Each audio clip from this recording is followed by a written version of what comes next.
I'm the only participant here. Okay.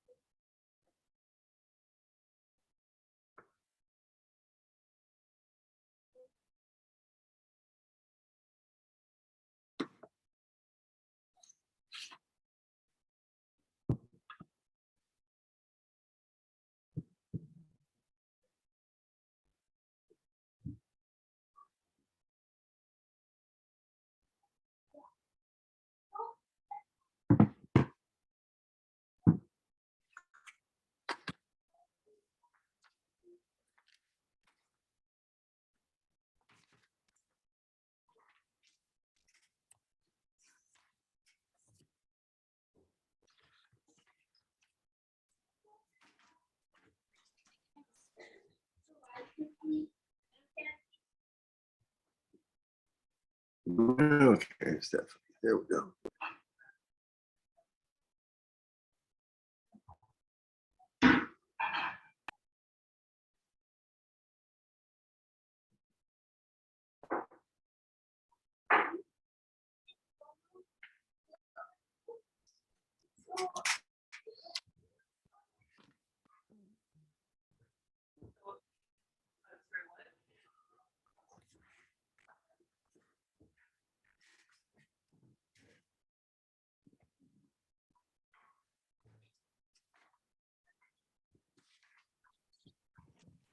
Assigned them to go down there. We know that they went down there. So.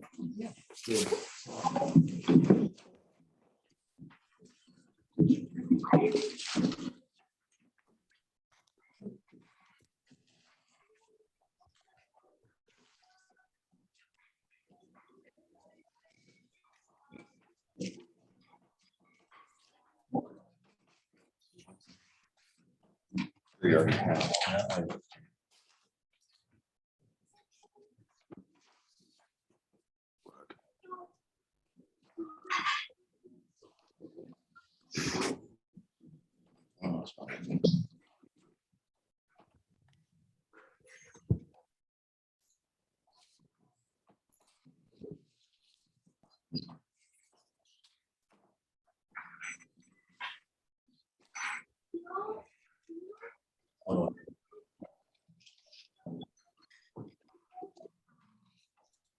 For Grays.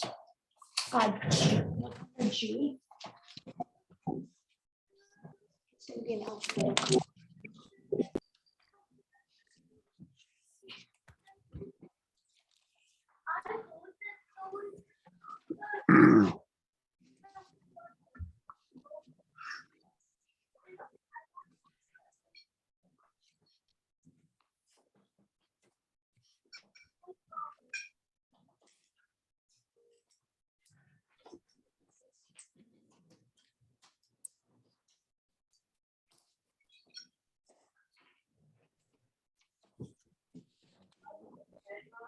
Yeah.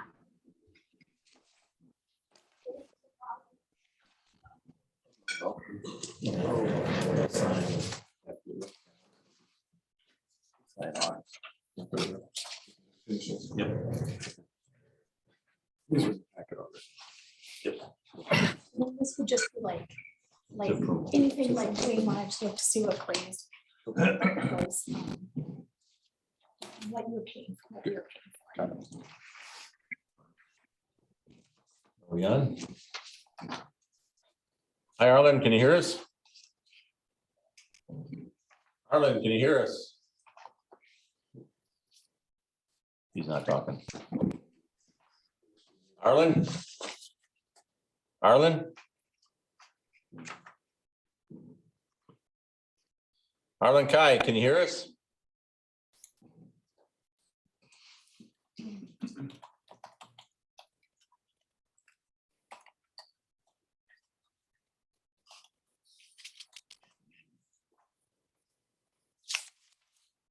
Can you hear us now, Arlen?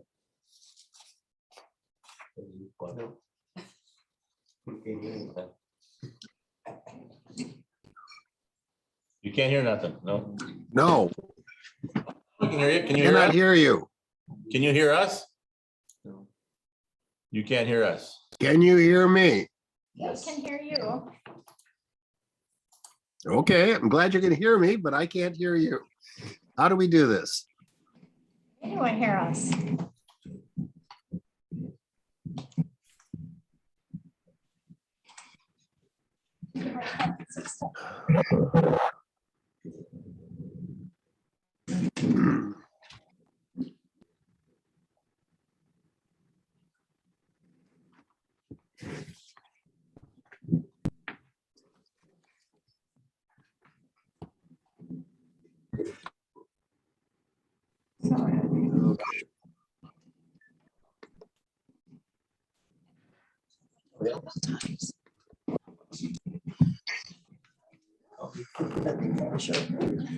I'm going to a second computer. Okay. I guess you can't hear me anyway.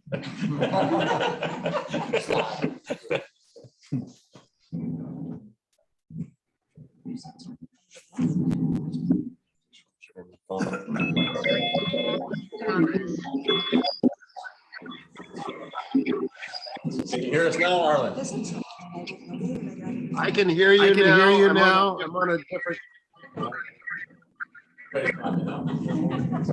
Arlen Guy, can you hear us? Okay. Now we got rid of the other computer. Can you hear us? Okay, I can hear you. Okay. Ready to go? Everything on? Everybody's good. Recorder on, or Yep, we got it on here. recorder's on? Take it out, just in case. You just disappeared. What's the matter? Can you hear us yet? I can hear you, but now I can no longer see you.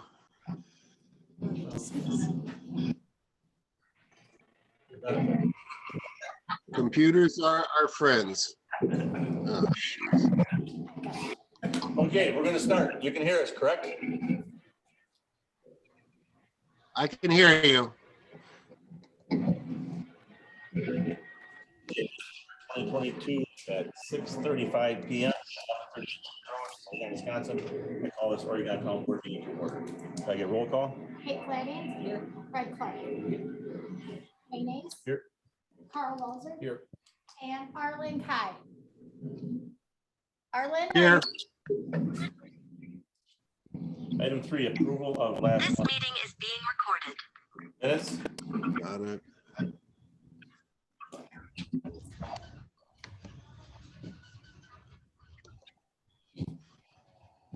Oh, okay. I am looking at, you are viewing Jennifer Hanson's screen recording, and it's a blank sheet. There we go. If you can hear us, we're going to keep going. Okay, Go. so I got a motion from Fred to approve the minutes from April. Is there a second? I'll second Second from Pete. Any further discussion?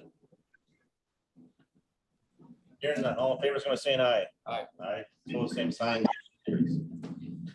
Item 4 is financial report and payment voucher approval.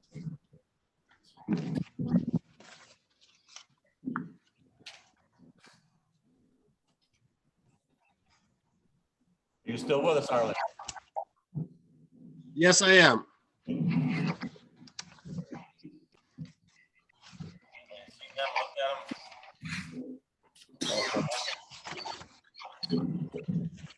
Motion to approve the financial report and payment vouchers from.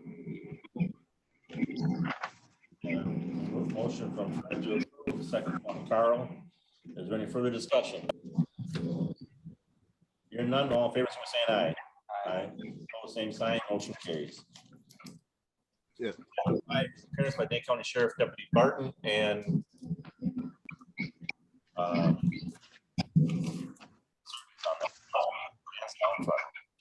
you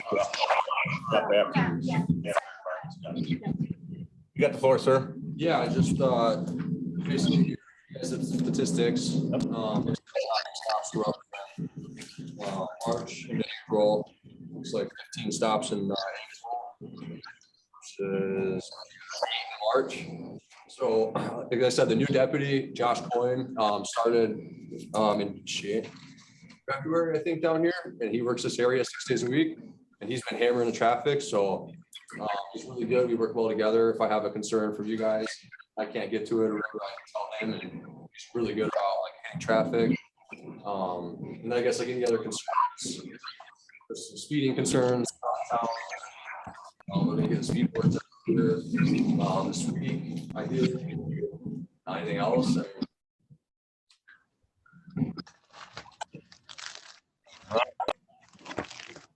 See, 3 or 4 weeks that I have. Wow, so that is a good thing. Good. Yeah, we've been down here a lot. That's good.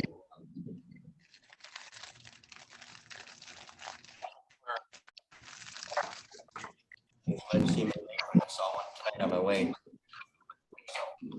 Is it a ground squad? So he spends the majority of his time probably down here, to be honest with you, so. And I seen a, it was nice one day, a couple weeks ago, I seen a motorcycle sitting over by town park. In addition to the requests, if you find places where we can, sometimes with the smaller shooters, township roads, it's hard to sit where we're not impeding traffic. Sure. So if you find things like that, pass it along to Zach. Just get that. Very good. All right. Zach. And I'm going to move up to item 10 and move that up to the Dane County Sheriff appearance by Captain Jan Kessel. And this would be due towards full-time, not full-time, but hiring them to enforce our ordinances. And that's the sheet that she brought with me.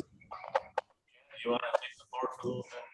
Yeah, so I came here last like November and we, on contracting, I know that there's board numbers, so.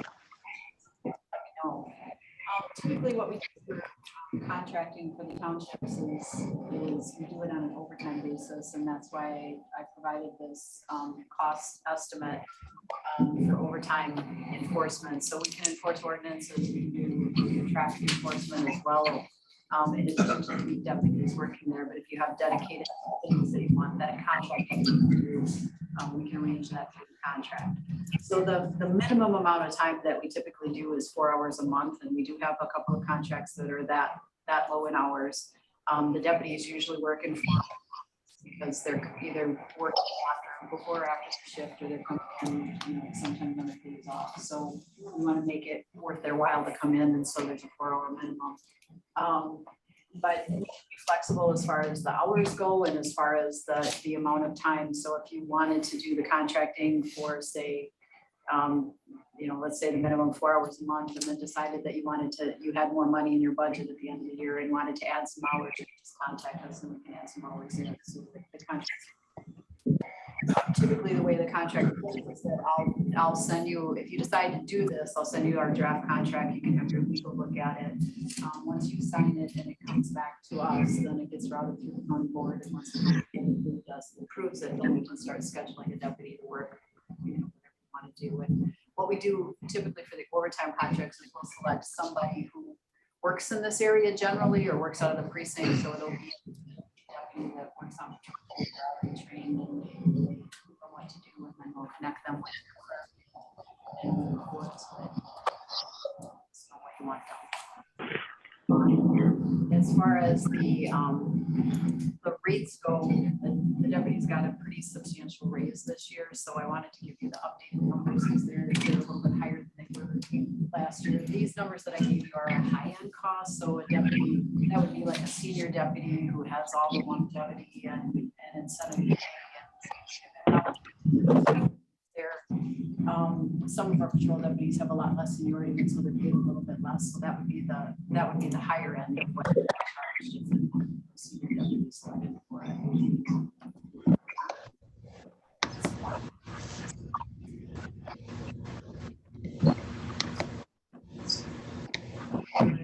We bill you on I think it's a monthly basis. We send a detailed bill so you know exactly who worked and how many hours they worked, and then we'll work out payment with the clerk to pay the county for the billing. So it's pretty simple. And if you decide once you start the contract that you don't want to continue it, you just have to give us notice to terminate the contracts. Otherwise, they self-renew every year. I send out estimates every year in September to the board so that they can budget for the following year. So you'll get a cost estimate around budget time, and you'll know ahead of time, and then you can make adjustments in the contract at that time as well if you want to budget for more money or whatever. And I know last time when we talked a little bit about the potential for maybe sharing a contract with Brooklyn, and down the road, if you decided to add more hours, that may be a potential for you as well. And I can always come back and talk to you about those things or answer any questions along the way that you have. But typically these contracts that we have in a variety of townships throughout the county are mostly traffic related or ordinance related for those townships. So it's pretty simple. So do you have any questions of me? Or?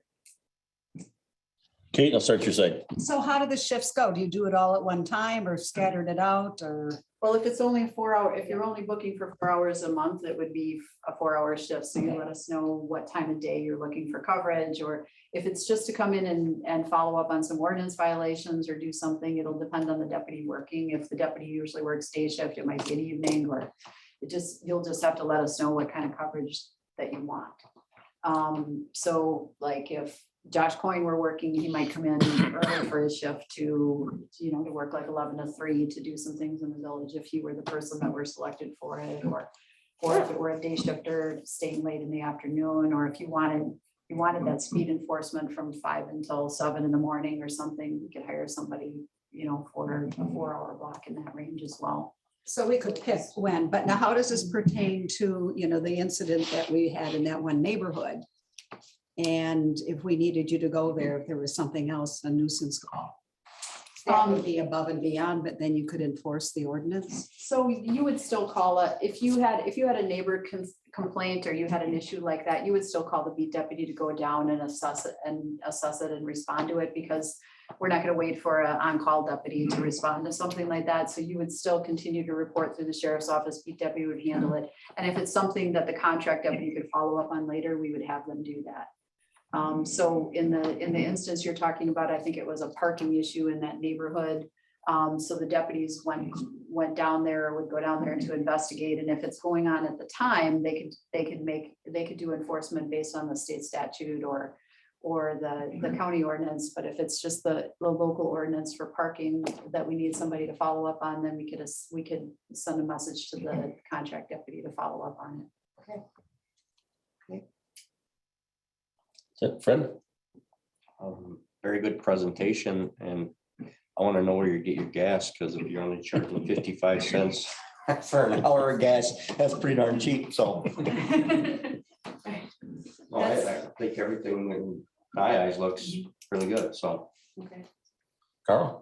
Just to follow up to Kate's question. Mhm. So if an incident like this parking Mhm. incident comes up again, but let's say we're into our month already and the 4 hour or X number of hours, whatever the contract for, has already been burned. Mhm. How do you handle that as far as billing to us? Is it just above and beyond, or is it? Yeah, I don't think it would take very long for a deputy to issue a ticket as far as the enforcement goes, so it really depends on the situation. So we'd have to, if we ended up having a deputy do the beat deputy go down there to follow up on it, and it just was a citation that had to be issued under the local parking. Okay, I'm not gonna bill you for 4 hours, because it's not gonna take them that long to do it, so just, okay. we'll figure that out, but I don't even think we would bill you to write a ticket, or if that's what it was, so. Okay. All right, Okay. great. Yep, thank you. Oh, yeah. Mhm. Yep. Arlen Kai, have you got anything for the sheriff? Not at the moment. I think the questions have been asked. Okay. I guess I want to follow up on what Carl said. So if we contract you for, let's say, 4 hours a month, and I'm thinking that's for pretty much traffic. And in a situation where our 4 hours are used up, and somebody needs a call because there's neighbor disturbance, Deputy will handle the neighbors for just. so who's on call would take, they call 911 or whatever, The and deputy is always gonna be the first responder for your Right. township.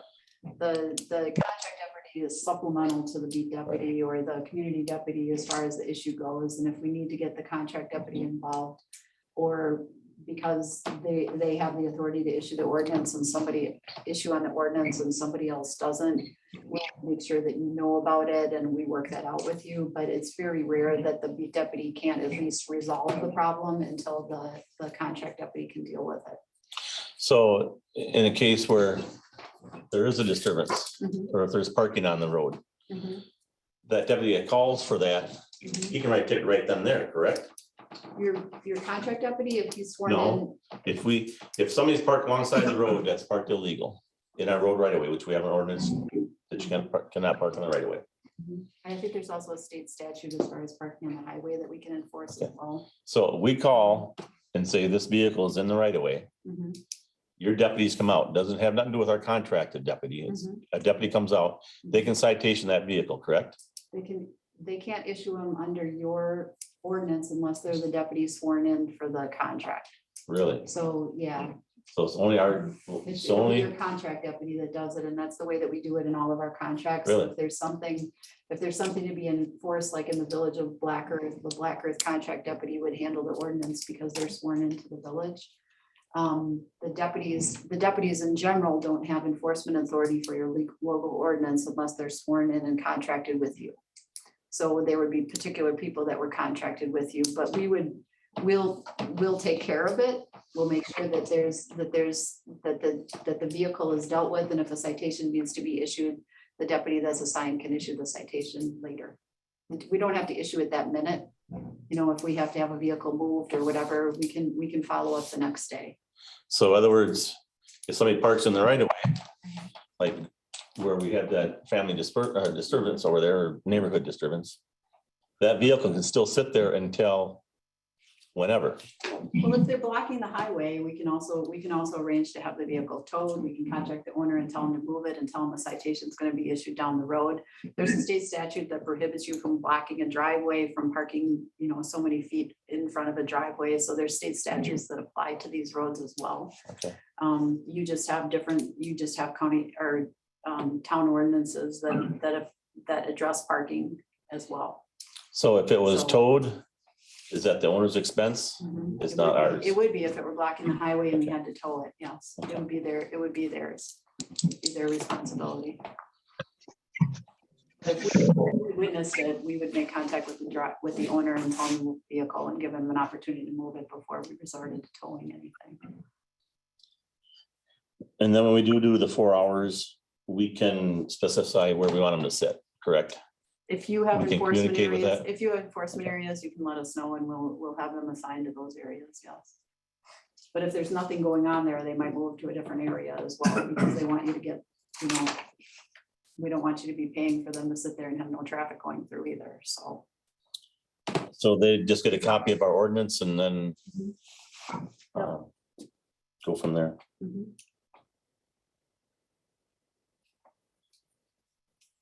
You answered a lot of questions. Question. This is our question. What happens with a civil disturbance or a family disturbance? The beat deputy will always be the first responder to calls in the township. So if there's a call for law enforcement, they would call dispatch and we would have a patrol deputy go there. And our patrol deputies deal with civil problems and family disturbances and domestic disturbances and such. This coverage that you're asking for just supplements that. There will always be a beat deputy that can respond, or if they're not available, another beat deputy will come. Can I ask another one after you're done? Go ahead. As far as the contract deputies go, Mhm. will we be swearing in multiple deputies, you know, if somebody's on vacation or if somebody is sick during a period of time where we typically would have that coverage? Or is it just really one deputy? that gets Depends on how sworn? many hours you're asking for. If you're asking for 4 hours a month, it'll probably be one deputy. Okay, And because your hours may vary during the month, it'll usually be okay if they're on vacation. Okay. So, okay, that makes sense. And the minimum is 4 hours, correct? I understand that. Because we're into this year, mhm, this is already May. mhm. By the time if we say we're gonna go along with this, it's gonna be June or July before you can start. Yep. So if we did start in July, we'd have 5 months out of the year, 5 times 4 would be $2,000, which I guess we got budgeted for that. I was just trying to think, you know, maybe we'd have to do every month until we'd have, make it work in our budget, but I think we can handle $2,000. Mhm. Mark, do you got something to say? Yeah. Just give your name and address, sir. Mark O'Brien, 408 Glenway Road. The 4 hours that you're contracting for is basically enforced the time. Yes, or traffic enforcement, because originally they had asked us about But traffic. that would enforcement. not have anything to do with the normal traffic enforcement or response from the sheriff's department for, you know, accident, speeding, or No, but if they were down here working the 4 hours and an emergency call came in, we would They're gone. expect them to go to that call in the township. I mean, they're not gonna run out of there, but then we wouldn't bill you. If they ended up going on an emergency outside of the town, we wouldn't get billed for that time. we wouldn't be billed for No, 4 hours out of your normal day down here. No. If you're down here normally driving around, running, Yep. stop, run radar, or whatever, Yep, that's yeah. sheriff's department coming. yep, this is just to supplement it. Yep. So we should still continue with the kind of coverage we've had in the last few months Yep. since you first came, Yep, as just part of our county taxes. yep, absolutely. Absolutely. You should see the deputies down here and follow up with Zach if you have any concerns or anything. And we'll try to get the deputies down here as much as we can.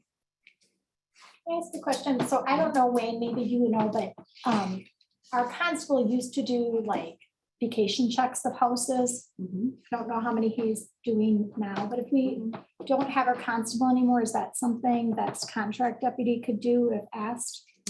Or the, Okay. or a beat deputies could do it as well. And we're Okay. working on an online form for vacation checks for all of our beats and all of our contracts. It just isn't put on the website, but if you have somebody who needs a vacation request or a vacation check, they can call the precinct and the precinct can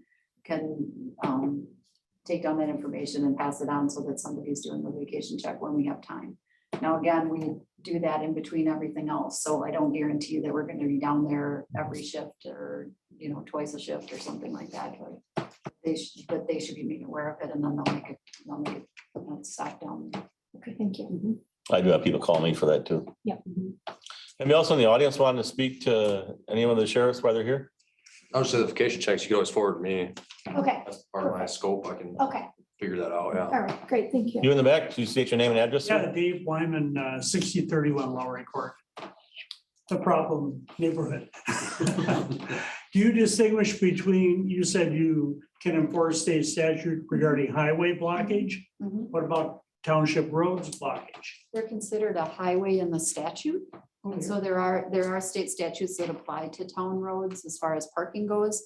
I think the problem that we've had with your neighborhood is that we're called after the fact and we're not down there to witness it. And the videos that we've been provided aren't very clear as far as the parking goes, as far as the enforcement. But I know the deputies have gone down there and tried to figure out what's going down in the neighborhood. Did the gentleman move out yet, or Friday, he's moving Friday? Oh, okay. that's the last date. Okay. They said I accepted offer last time I drove through there to do a property check, but so I don't know. This Friday? We don't really have this on the agenda to do this, do we? We have to approve it, What's that? yeah, not yet. We don't have it on the agenda to approve for a contract. No, because I didn't know that's how far we were. Okay, does anybody else got anything else? Sorry. Arlen Kai, are you done? Or you got any more? I'm done. Okay, When, So June 7th will be our next board meeting, so if they decide that they want it on the next agenda, then. Okay, so if you decide that you want to do that on the next agenda, I can send you a draft contract before your next meeting, so you have a chance to look at it, so you can vote on the actual contract. that'd be good. Send it anyway, either way. Okay, then we could have, so you would recommend we send that to our legal to have them review it? Most places do that, yes. Okay. So I would say yes, have them look at it and Okay. just make sure that. that the language is I Okay, yeah, just couple have one questions? more thing to say. I called several of the towns that you contracts with. Albany and Verona, Dunkirk, Pleasant Springs, Bristol, Burke, and Rockdale, and they're all really happy with your service. I didn't hear anything negative from any of these places, so, That's great to hear. yeah. Okay, appreciate you all coming in, taking your time. Thank you. All right, you're welcome. Thank you. Have a good night, you guys. Check the beer. I will, I'll be out. Okay, I'm gonna go back up to item 6, public comment. Anybody in the audience want to speak on something that's not on the agenda? Please state your name and address, please. Maren Bierman, M-A-R-E-N, Bierman, B-E-E-R-M-A-N-N, address 5662 Burnland, B-Y-R-N-E-L-A-N-D Street. Technically Fitchburg, hopefully that's okay. Speaking about a property in Oregon. So in the interest of your time tonight, I just quick prepared this, so I'll read through it. You can ask questions if that's okay at the end. I know you probably know much more about this than frankly even I do, so I apologize if anything is redundant, but it's short. So as I said, I'm Maren Bierman. I am an attorney pre-kids and now home with kids. My husband's a software engineer for the UW Credit Union. We have 3 kids at Netherwood. Well, my youngest is not there yet, but we are open enrolled and set to be there. My husband and I, the reason I'm here is because we have been just kind of casually looking for the last few years, more seriously now, for a chunk of property out here, just a little parcel, some acreage that we could, build our family forever home, have some orchard, raspberries, all those things.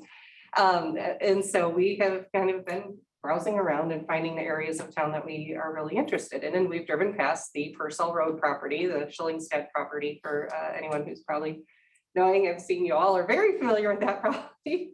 So I did reach out to the owner. I have learned the complexity of the zoning of that parcel involved, and I do not profess to be anywhere near the expertise that you have with this, but I have spent considerable time reviewing the comprehensive plan and trying to learn about this possibility of a transfer of development rights being implemented with your upcoming comprehensive plan being enacted.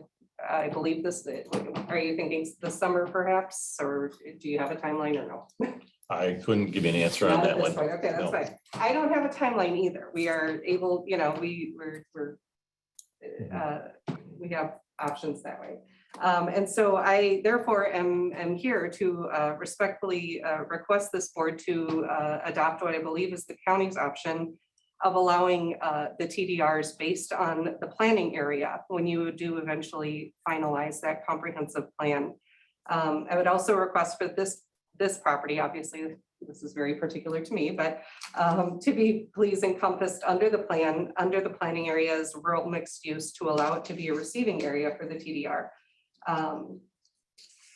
I'm hoping that my presence here would, I understand that this is a very personal thing to me, but at the same time, I'm hoping that it can be fruitful to you in your comprehensive plan process to understand that, you know, people are looking, this is kind of just how this might proceed with respect to a TDR based on the planning area, because I think that would give you as the town the most benefit and flexibility as well.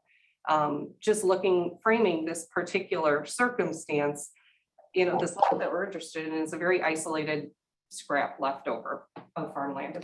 It's 16.54 acres. It's not a significant chunk of farmland. Yes, it's decent farmland, but it's surrounded on both sides by residences. It's got farmland in the back, even the residents in the front a little bit.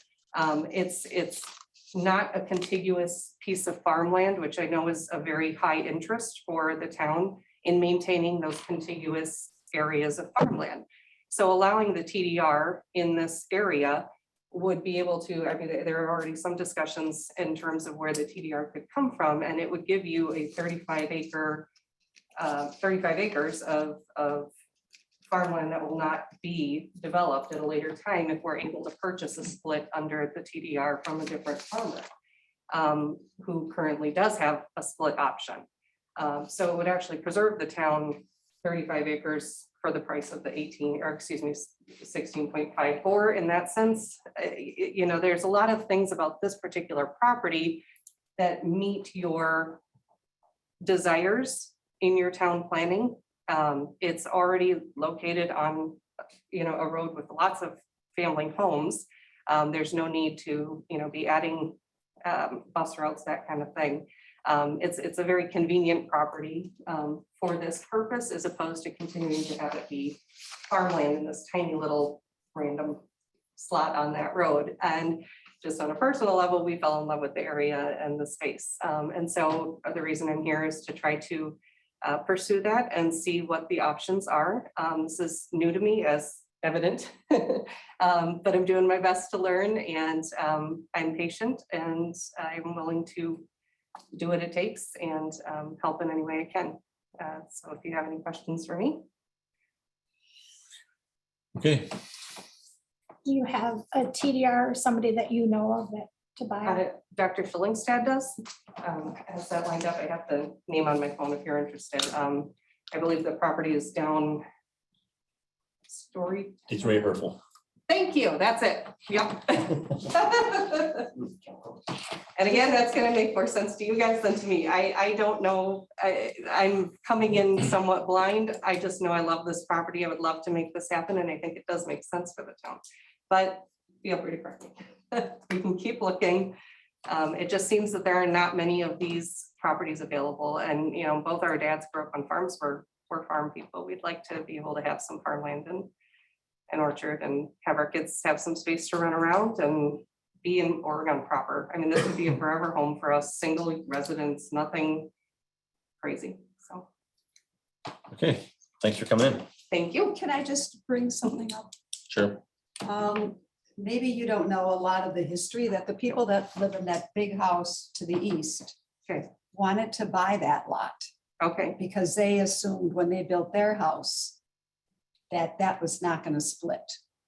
Okay. So they're not very, I live close to the area. I rode my bike by there yesterday. There's a for sale sign on that lot right now. That's how I found out about it. Yeah. It's kind of just laying down there. And the other thing is, and this is just something that I'm going to try very, very hard to not have it affect my personal opinion. Yeah. Yeah. But I was at the meeting when Dr. Schillingstead, you know, wanted to split it up. Mhm. And it was said, well, we're going to put a deed restriction on this other half. Yeah, and it does have that. I was wondering. And no, it's not, because he at the last minute said, don't put the deed restriction on it because I'm never going to allow anybody to build on that lot. I see. And that's sort of, I just wanted to give you a And history now I'm here.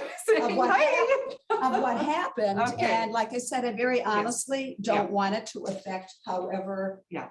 I decide how this goes, but Yeah. it's sort of just, if he hadn't done it that way, it would feel so totally different. It just, I understand. I would put out there that, I mean, obviously this is one option for us personally, but from a comprehensive plan perspective, with the TDR generally, I mean, it'd be that, if Mr. Herfel has that, he has the split, and so if there's somebody, a different location, we're still so figuring it out. would how be that just works. your one house there, because I've also heard that there was going to be more than one possible. Oh, gosh, no, we would be for lifers. Okay. In my particular circumstance, that is what it would be. And it would be attractive, not crazy big. So Wayne, does it need to be rezoned? Yes, it's FP1 right now. Okay. I believe. I don't remember what it's in. It's It FP1. is FP1 for sure.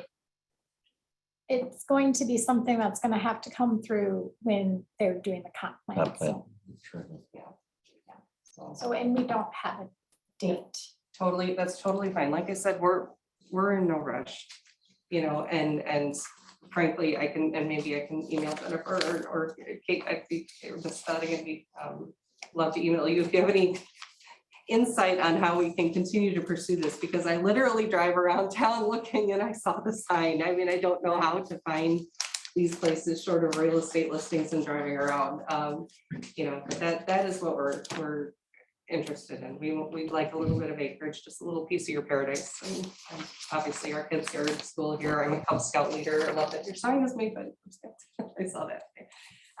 We're committed, we're here. We'd love to be part of the community and have that availability if possible, but we're patient. We will wait and see and respect whatever decision you'll make. Obviously, you're not gonna choose your comprehensive plan based on little old me, but I just wanted to kind of have some input as to what might come of that if you choose that route versus a different. I think it gives you at least some flexibility to preserve those contiguous spaces by getting those splits to places that might not be long-term really feasible. Okay. Thanks for coming in. Thank you. Anybody else for public comment? Seeing none. Item 7 is communication from Dane County Board. I know Jerry had another meeting tonight. He didn't tell me nothing that I need to report. 8, do we need to do this liquor license, Jennifer? Is this? So we're gonna do number 8, we're gonna do number 8, and then number 9, he withdrew his application. Yeah, the second one withdrew. So 8 is discussing possible approval of the April through June 2022 alcohol beverage license, Class B beer and liquor license for JDB Golf, which is Fox Golf LLC. Michael Keurig, 969 Johnson Avenue, Oregon, Wisconsin. So this is just a matter of approval of it. We do it every year. And you'll actually do this again. So Foxborough sold, and so this is a temporary license till the calendar year for liquor license are July through June. So we'll see this again actually next month. But because of the sale, they had to get the buyer under a different name. And I gave Wayne, Stephanie did the background check and he looked that over. And I'll call for a motion to approve. I'll make a motion to approve the alcohol beverage license Class B and liquor for JDB Golf and Michael Keurig. Got a motion from Fred. Is there a second? I'll second that. Second that from Kate. Any further discussion? Hearing none, all in favor is going to be saying aye. Aye. Opposed, same sign. Motion carries. And 9 is off. 11, discussing possible approval resolution 0222 EFT program optional change to include dental. Jennifer, you want to talk about that? sure. So we have a dental for the employees. We get it. It's just an individual contract from the town with Delta Dental. That the renewal came up and I saw that the fees had increased, and we have an option to get dental through the state, which is less expensive. This would not actually take effect until Jan 1 of 2023. But because we have to kind of get into it, we have to approve this. We will continue with the dental we have now until we can get onto the employee trust fund dental, which would be less expensive, but that would come next year. So, We need a motion to approve this then? yes. All for a motion? Make a I motion, move to approve. resolution 0222 ETF program option change to include that. Got a motion from Kate. Is there a second? I'll second. Second. Second from Carl. Any further discussion? Hearing none, all in favor, is saying aye. Aye. Opposed, same sign. Motion. Item 12, we're gonna fire an EMS emergency. I did not get to the last meeting and I forgot to bring the minutes with me, so I don't have a report. Fred Belleville or Fred Brooklyn. With the report, since we haven't had a meeting since the annual meeting when we reported that Mark, Either. and unless Mark's got something more to add. I didn't mean this. We approved the updates on the district's agreement. All approved unanimous. Everything is going good. We are looking for a new medical director because the one we have has not been with us and doesn't contact us. So we're contracting with either UW Health or SSM Health. And it'll be another month before we hear back on that. So we'll have a new medical director that will be there. Fire chief come up with some goals and I think they're in the packet from the annual meeting. So work on them. He is, part of his hiring agreement was to finish his EMT license, which he's doing. And he's down to the point where he has to take his nationals now. Everything is running smooth, going great. Fire trucks are all fixed from the fire and Union Road. All back, put a whole complete new pump and foam system in the new one. The tanker air leaks are fixed on that. Training with Oregon on water rescue and with Albany on four-wheeler damage, accidents, wrecks, and we're doing that down in the woods off of Netherwood or Yarwood Road down in the woods there. The farmer told us to use his woods for training, so it's good. We put up sling harnesses and how to extricate out of there and how to get a sled in and four-wheelers to get somebody out. So same area that we had the snowmobile training. And we had that with Belleville, Albany, and Oregon and Brooklyn. So we're training with them all the time. A driveway. Jennifer talked to me about this driveway situation, and that was a big problem with the major fire we had. We could not get water to it. We had to put out 1,600 feet of 4-inch hose. It took 4 fire trucks to fill the water hose. Well, Stilton and Oregon were out of water. So, and it took 17 men to carry the hose in. So looking at this driveway on Wilderness Way, I told Jennifer I would go out and look at it. But I want to measure a fire truck from going down a driveway, turning into a bump out. And looking here, it's at 40 feet. And I don't know if that's long enough to get a tanker or a pumper. The tankers are shorter, they would fit in there, but a pumper, I don't know. That was one of the problems out on Union. And it says here 12 feet. Well, a truck is 10 feet wide, 9.5. And you gotta have room for firemen to get out of it or get equipment in or out of it, or another truck go by it. And the driveway is 12 feet, they said. So I would get together with the fire chief in Brooklyn and we can go out and look at it. And maybe kind of come up with a vague idea of how big a bump out should be and how far from the road. And so if the situation does happen again in these driveways, we can get a place for tankers or pumpers to go in and out instead of losing that house because we can't drag water hose that high up the hill. So I can go look at that with fire chief. We'll kind of measure it and step it off, and maybe the driveway should be 14 feet wide instead of 12. Because those trucks are heavy, you get on the shoulder, you'll slip off, or the bump out is 12 feet. Maybe that should be a 16 foot to get around it. We'll look at that and get back to the board or the planning commission or somebody and kind of get a big idea of really how much room you do need. And any questions other than that? Anybody on board? Nope, nope.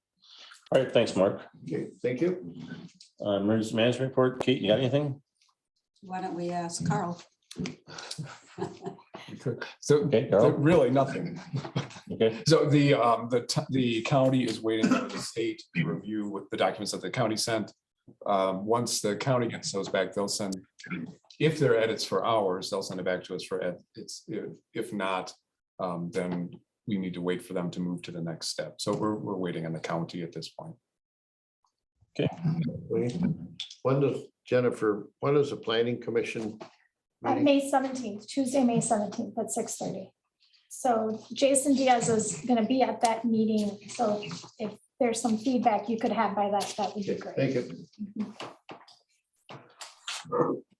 okay, 14 is cemetery report. You see the map there. He did get it.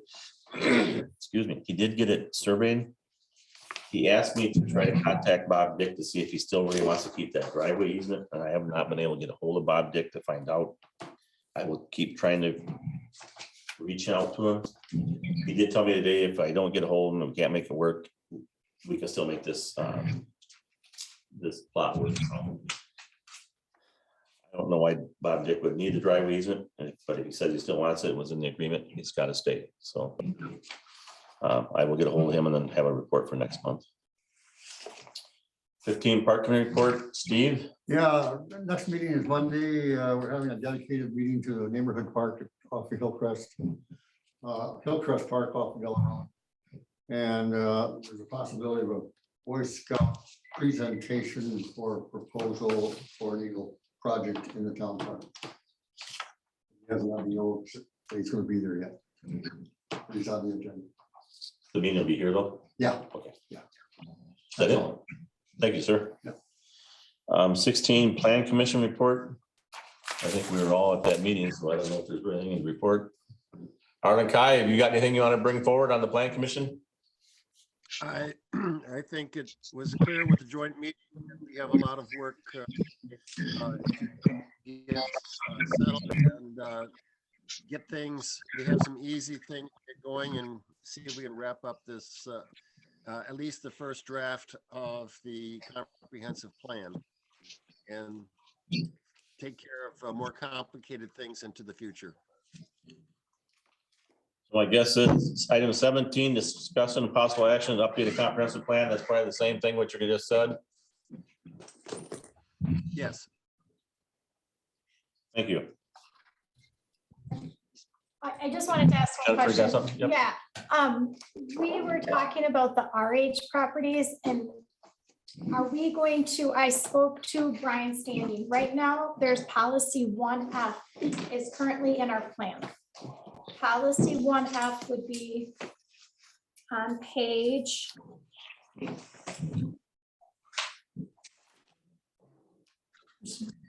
on page 46 of your packet.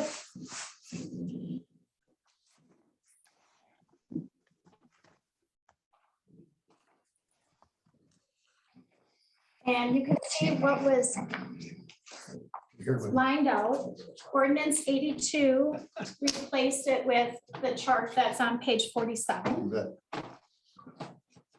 When we were trying to get through the easy things and have the hard things wait till later, we skipped over RH. And so Brian Standing and I were talking, we'd like some clarification because he would remove policy 1F.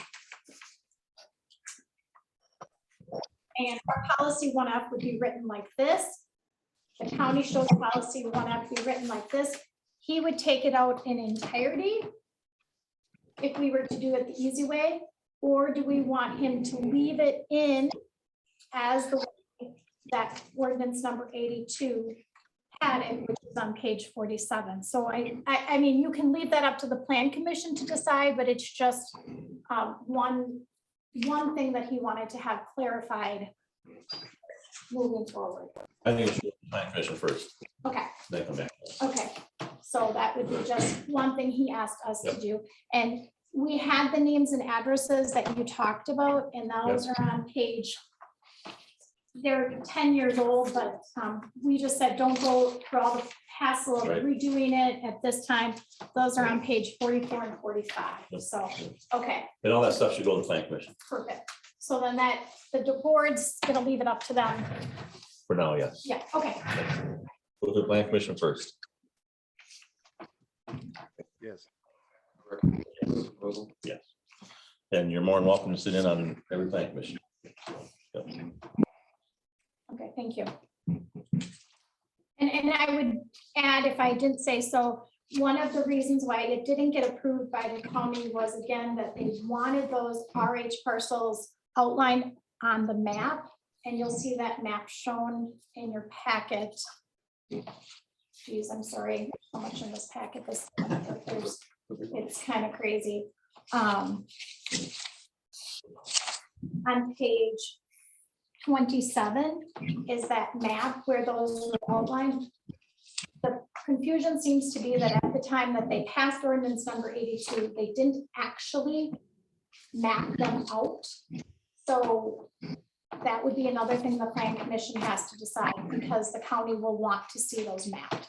They're again adamant that these would have to be mapped, and probably with a different policy as well. Okay, that's, Yeah, I think all that stuff's gonna come forward now. okay. Yes. Okay. 18 Anderson Farm Park. Does anybody have anything on that? I have nothing. No. 19 council report. Kurt's not here. 20 Public Works. Just want to discuss a little bit about the equipment. I mean, the guys have been taking care of potholes and got plows trying to put away, hopefully for good for now. Cleaning up trees in the cemetery. But I want to take some time here and talk a little bit about equipment. You all have this in your packet. What page? Page 51. And we don't have nothing on here tonight to approve for equipment, but I just want to talk about it a little bit. Item 1.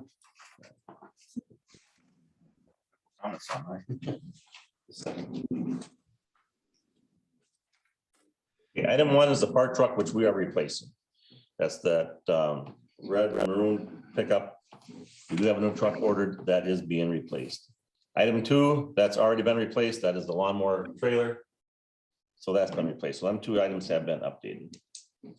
And if we go down, you see our trucks. We got a 2022, we got a 15, we got a 16, and we got an 18. These are the trucks that, the main trucks that we plow with are the 22, the 15, and the 18. The 16 is, we plow with it, but that does not do roads, that does more subdivision stuff. And we used to be on a 10-year rotation. And with the price of this equipment, I think we're gonna have to move this farther back.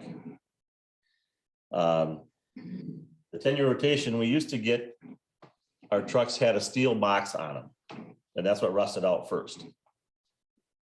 And now we're using stainless steel for the boxes, which is about 4 times more than a steel box. So if we're gonna spend this kind of money and put a stainless steel box on it, I think we're gonna have to start extending our trucks out at least another 2 or 3 years more than we have in the past. Yes, there's always maintenance, but it doesn't make a difference how old they are or how new they are, there's always maintenance. Things can happen. And with this equipment going up, as bad as it is, I think this board's just gotta start looking at trying to extend some of this equipment out a little bit farther than what we've been doing. We replaced a lot of equipment last year. You go down to item 10, the John Deere, oh, that's the lawnmower, I'm sorry. Item 12 is the John Deere tractor, so we replaced that. I think our old one was 13 years old. Or 12. And that tractor, we always had trouble with, so it was time to replace it. But we should be good for a long time with a tractor like this. I mean, a farmer would keep this tractor for 30 years, you know, or maybe forever, you know. And I just think the board has got to start looking at some of this. And when it comes time to replace something, I mean, we can't, our budget is so tight now, we can't be putting in. I mean, when I first got on the board, just for an example, we used to put 10,000 a year away to put towards buying a truck. And in 10 years, you had the money to buy a truck. That don't do it today. Trucks are twice as expensive. So that's just my feeling on this equipment. We need to start looking at extending this out a little farther. If you guys got any questions, you know, feel free to ask. The payloader, which is item 11, you know, yes, it's getting some age on it, but that's a piece of equipment that doesn't hardly leave. It does leave once in a while, but does not leave the place here a lot. It mainly loads salt. You know, this is a machine that'll go on forever. You know, we'll have to put tires on it or something, but I don't know what it's going to cost us to replace it, but that's about the oldest piece of equipment we got on here that I can see we need to replace with somebody. It says 81, but that's not the correct year. Because I bought it. It's the second one that I bought when I got on the board, and I got on the board in 97. So I think it's either a 99 or a 2000. So that 81 is not correct. No, you have the old one. Oh, Abel came in and told me, so there's 2 question marks and a 00. oh, okay. Well, I'm looking at the one that I I know, know. I I'm know. sorry. I'm No, sorry. Yep. Abel came in and said to me the same thing you just said. And Okay, so I all right. updated it with Yep, a okay. question. I wasn't looking at that one. I was looking at the one I wrote my notes on. So, okay. And we just bought the item 13. We just bought a new mower. We approved that last month, so we're going to be good for a while there. It's warranted for 6 years. And the Bobcat, we used to trade that like every year, but now the new ones are not, I think, interchangeable. You can either get just hand control or just foot control. And one employee likes hand controls, the other one likes foot controls. So they want to keep this one because they can switch to what they're liking this. It's pretty expensive now to trade. Yes, yep. It was the next one that I would be looking at trading and doing something with would be item 6, which is the 2016 Ford truck. That would be the next thing that I would be thinking that we should replace. And the reason I'll say that is because we got a pretty good heavy plow in front of that truck. And eventually that does wear and tear on it. So, and to trade that today, it probably costs us $50,000. You know, so, but that's where I'm at on equipment. So I just wanted I wanted to give you an update of what my thoughts were. Throw in a couple questions. Sure. What it would be.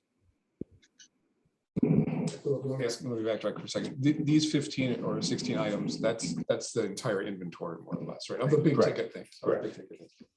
It would be interesting to see. I would imagine that each of these, like a dump truck isn't going to age as fast as a trailer, you know, whatever. The ages are going to be different. The expected life of each piece of equipment is going to be slightly different, right? You're saying Right. 10 years, 13 years, something like Right. that. Well, we could probably pin it down to a little bit closer.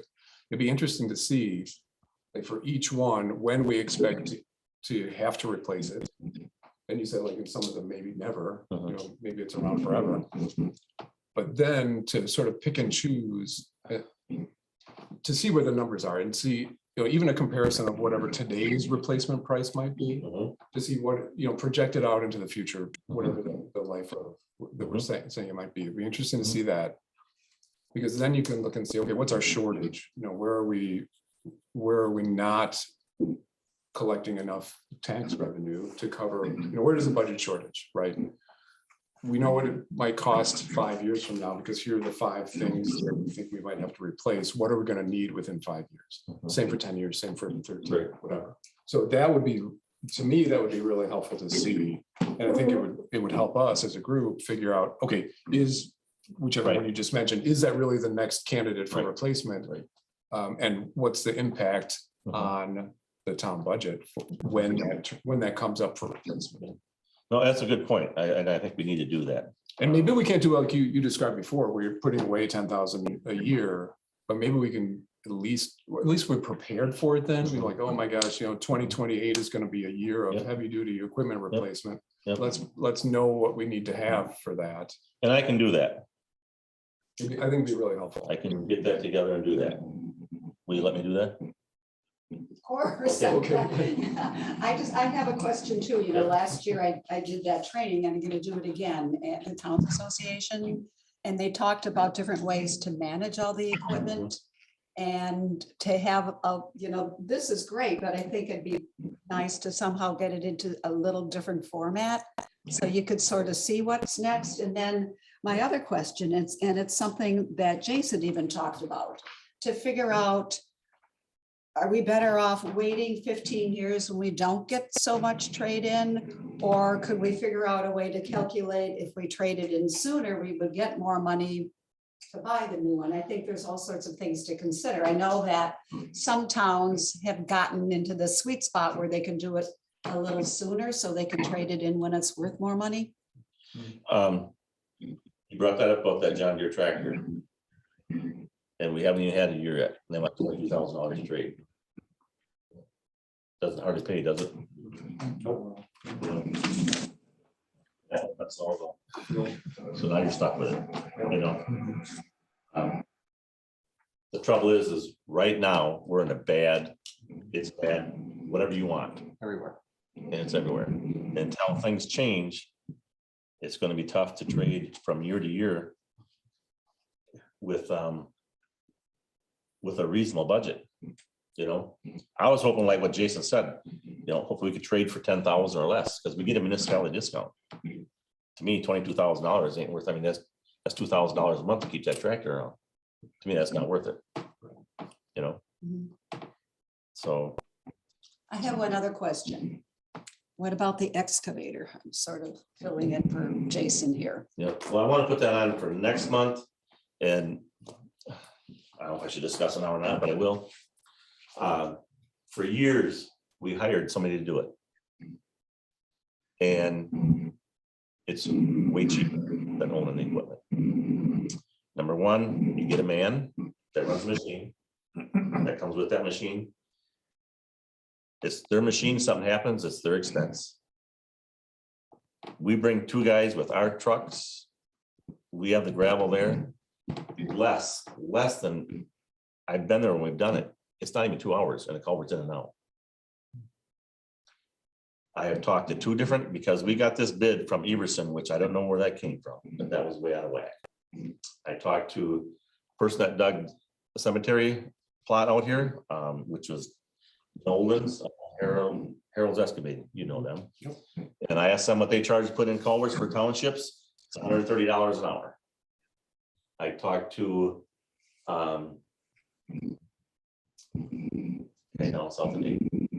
doesn't it?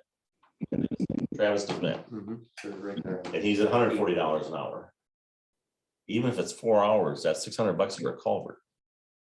And if we got things lined up to do 2 or 3 culverts a day, they get it done in one day. And you're done. I mean, we get billed every year for the usage of that excavator that we own part of it. The trailer, to me, I think buying a trailer is a waste, because we've never ever used that trailer other than to haul the excavator. So why should we invest in a trailer that we're not going to use? They deliver our culverts, so we don't, part of this is coming because, town and done.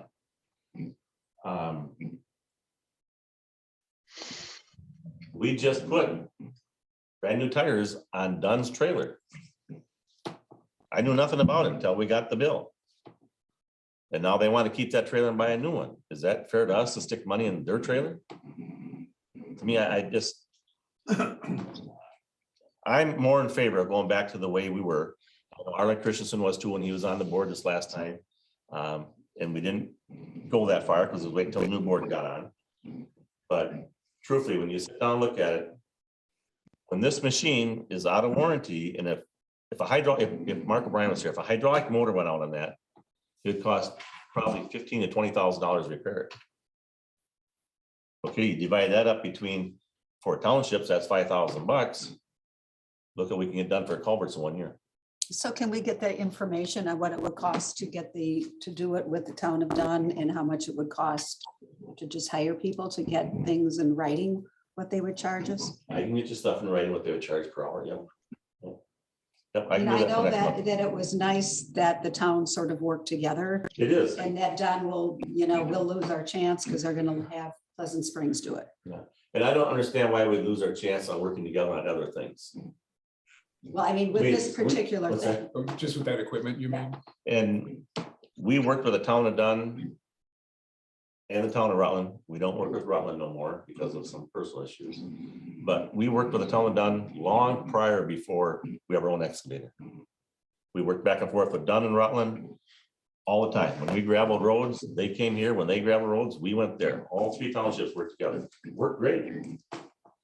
And to me, it's just, with our budget the way it is, I think that is an expense that we can get rid of. I really do. I mean, if we decide to stay into it, if that's what everybody wants to do, is stay into it, why can't the town of Pleasant Springs buy it now? Why can't 5 of us own it? I asked Abel about that. He said it wouldn't work with the 5. And I don't know why. If you look at it, nobody, the 4 townships, nobody uses for more than 40 hours a year. That's 1 week a year. Some used it 12, some used it 15 for the year. Well, if you got 5 municipalities in on it, that's 5 weeks out of the year. You can start using it, say the 1st of April until the 1st of November. That's not even a week a month. I mean, I I don't understand. understand why it don't work for 5. I don't know why that could not happen. I mean, I just want to see our best way for our budget, which for sure, see written down what would be better. I will put it together and have it, talk about it next month. Okay. And we didn't commit to anything with No. the town of Dunn. No. And like I said, sure, the trailer would be nice if we had use for it. We've never used a trailer other than all the excavator. We got a trailer in the shed out at the torque that hasn't been moved in years. So us using a trailer isn't like not an everyday occurrence that we use it. We got one, like I say, we got one out in the torque shed that hasn't been moved in a long time, so. So yeah, I'll get these bids from these other companies and then show it. Anything else? Okay, thanks much. Do you want to talk about this one or no? What's that? I put in that reclaimer, but I know it's not on the agenda. It was just something you had. Oh, it's in the mentioned. packet. I'm sorry. I didn't- Yeah, no, it's not to be voted Okay. on, so if you would just. if you So, wanted to okay, talk so, about it. okay, here is what has been brought forward, which I thought we were going to buy. I was on the impression. But Jason was in charge of equipment before now. And he wasn't in favor of this, so maybe that's why it didn't come forward, but I talked to Abel about it. And he said the town of Brooklyn, it's a shoulder machine that brings the gravel up from the edge of down in the ditch up to the edge of the road. And it's not very expensive. It's 10 grand. The town of Brooklyn was interested in going in with us. And he told me that the town of Brooklyn took it to their board and had it approved. So I asked him about it last month. Because I wanted to bring it on, put on this month's agenda or last month's agenda to talk about it. And he said, no, we're just gonna rent one. We're not gonna do it. Well, now today, this form comes forward, the first I've seen of it, about buying it and going in with them. So I don't understand where we're going here. I'm gonna step back and do the equipment and they're gonna have to start talking to me about it. So when I come to a meeting, I don't look like a fool. So this may be on the agenda for next month to purchase it. It's not a lot of money and it's good for us to work with another township. The town of Brooklyn would be great to work with. I think it'd be a good idea. And this piece of equipment, if we can get it for 10 grand, it's 5,000 a piece. This machine will probably last 30 years. They're a heavy piece of equipment. There's hardly any moving parts. And it would, and as long as they grease it, it would last forever, you know? Well, I think it's a good move. So I don't know why we went from renting. Now all of a sudden, we have this here in front of us about purchasing, so we'll put on next month's agenda when I get some more information. I had some notes. I took some notes when Ryan handed this to me, just so that, so he said the town of Brooklyn decided they wanted to rent before buying, and they're renting from Greene County. But it's a piece of equipment that you want to use now in spring, because you don't want to wait until all the weeds are, because then you'd be pulling all the weeds up. And the problem with renting from Greene County is they're using it now. So you don't get to use it until they're done using it, which might not be at the time that you would want to. So he said, so we talked about it, like I said, the way the town of Dunn bills us. If the town of Brooklyn didn't want to go in, would this be a piece of equipment that the town of Oregon could rent out to other municipalities? Could that be a possibility that we would want to get into? I don't know. That's obviously up to you. We just talked about that. And then he also said that talked to Todd from Dunn and Dunkirk have this piece of equipment. And he said we could ask and consider going in with them on the piece of equipment that they own, since there's only two. And I guess you don't need it for now. So those are my notes. Oh, and that it's 24 weeks out. So if you wanted to buy it. Right. You don't have to next year anyway. So you could do it this year. Yeah, it's 24 Right. weeks out. So that was the other thing. Sorry. The thing is the town of Brooklyn is so much closer than the town of Dunn. And it takes a tractor to haul it. You know, so I mean, driving your tractor back and forth from one place, because you have to have two tractors. You have to have one that's gonna pull it and one that's gonna scrape or sweep the road off, which we could use our Bobcat. But if we needed a blade, you know, the town of Brooklyn has one, which is, you know, up to our municipality, so it'd make a lot of sense for the town of Brooklyn us to go in on one. So We used the town of Dunn's last spring.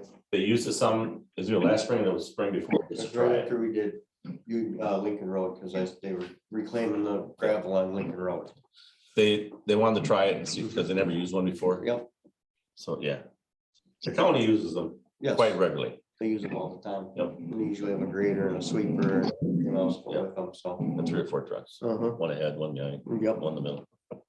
need more places. Can I ask a question? Yes, sir. So historically, do we not really use something like this very often? You know, if it's springtime only and you're saying, that Right. we don't do it that often. Right. Are we in the same kind of discussion of renting versus buying? And is it because of the limited time when you can use this piece of equipment? Does it make sense to own even a part of it? Well, I think here, for like, if we're gonna rent it from Greene County, we're not gonna get to it until they're done. Right. So it should really be done like now, in the next 2 or 3 weeks. Got it. Right. And we probably won't get it for 2 months. Right. So I'm saying, so this year. So it would be- This year is gone. Right. You know, right. So it'd be very valuable to us to own it, because we could do it right away when we need to do it. And how do we do that on like short stretches of road that are trouble, or do we try to do it townwide? And you do almost Almost all of them? Okay. Yeah. Okay. I mean, you don't do your subdivisions, but you do a lot of Of the other roads. I'm just trying to get a feel for how much use that we can get out of it. Honestly, she uses it a lot. More. It would just be in the spring, but she uses a lot. Save some money in travel. You don't want to do it in the fall, because then you loosen your shoulder up and then don't get back down. And then when you go to wing in the winter, when it froze, you'll bring it back out into the dip.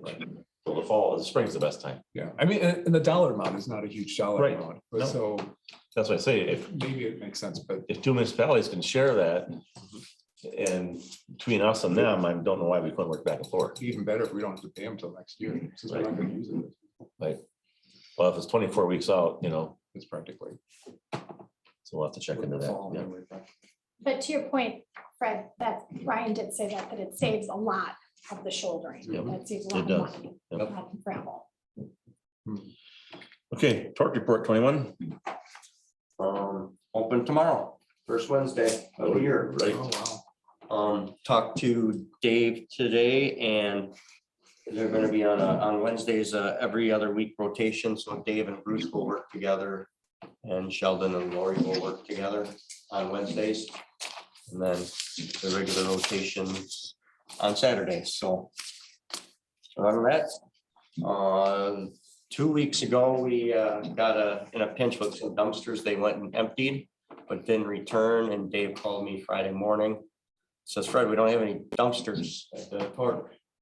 I'm like, okay. So I made a couple of phone calls and promised me that we'd have dumpsters for Saturday. And obviously we must have, because I didn't hear anything more about it. So it was some paperwork on Pelletari's issue and that got screwed up. So other than that, that's all I got. Can I ask a question? Sure. Are we anywhere with, you were having a torque discussion, whether to do a committee or not, so talk, torque versus curbside, is that coming along? We're getting the committee ready and then we've had so many meetings from March to today. It's been 6 weeks in a row. Right.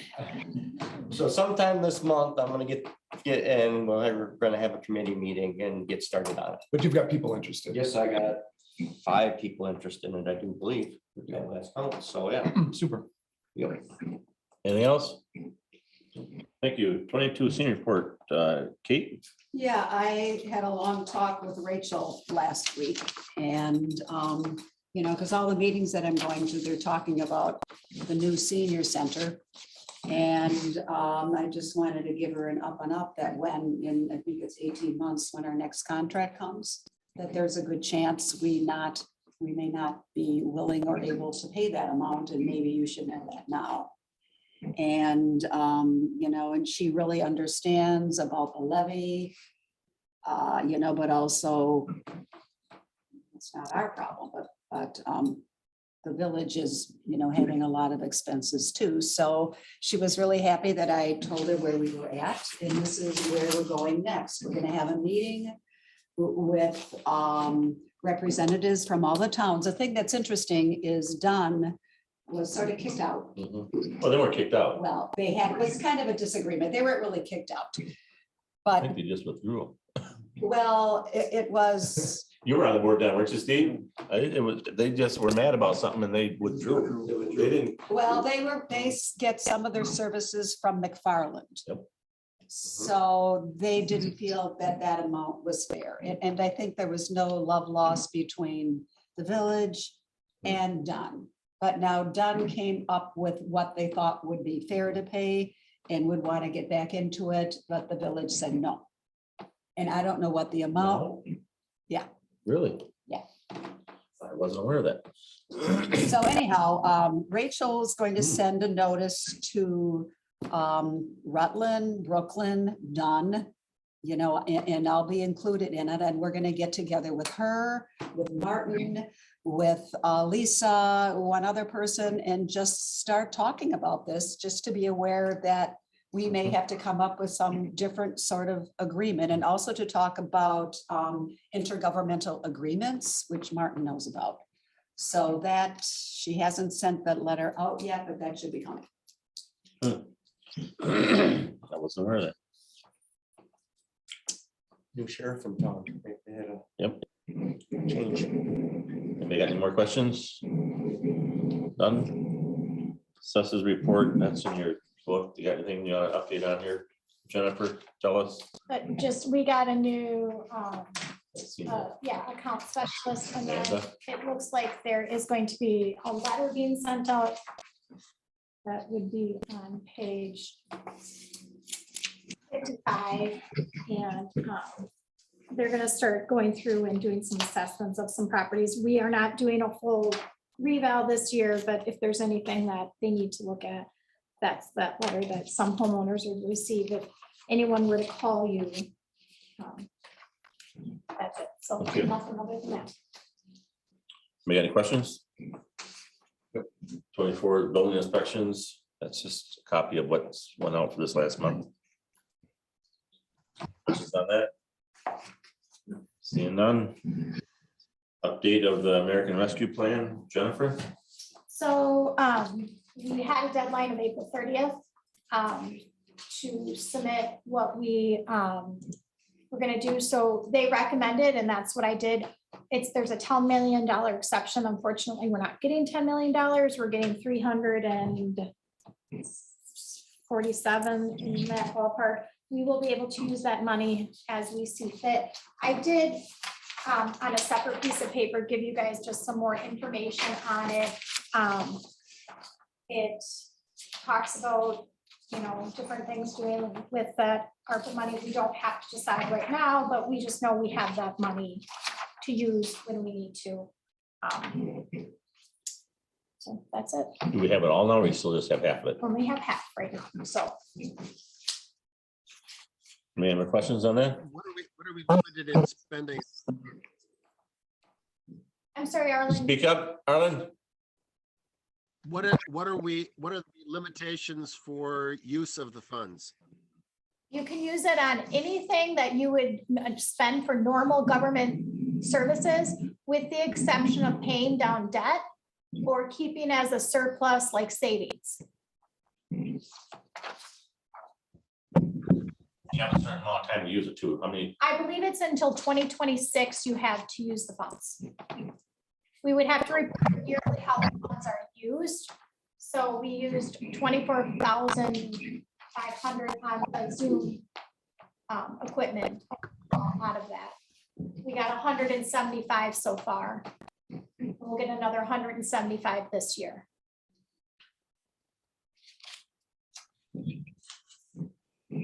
so something to think about. Are you good? Yes. Okay. I think there's a delayed action. 26, discussing possible approval of installing concrete for shed, apron, and floor. Fred, you might have talked about this, you're a little more into it than. So after they re-tinned the shed and did the door sits off the ground about this far.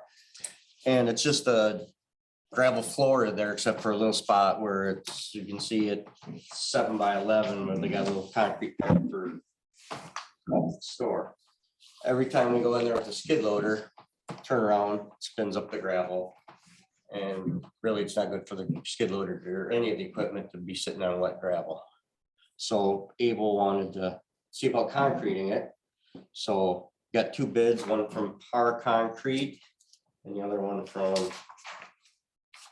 Ronick Concrete in Brooklyn. And so it's Par was 10,884 to do the floor plus the other ones.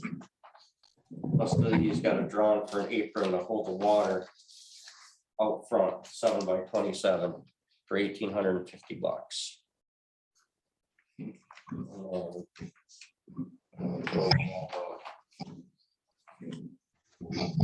The Ronick bid was for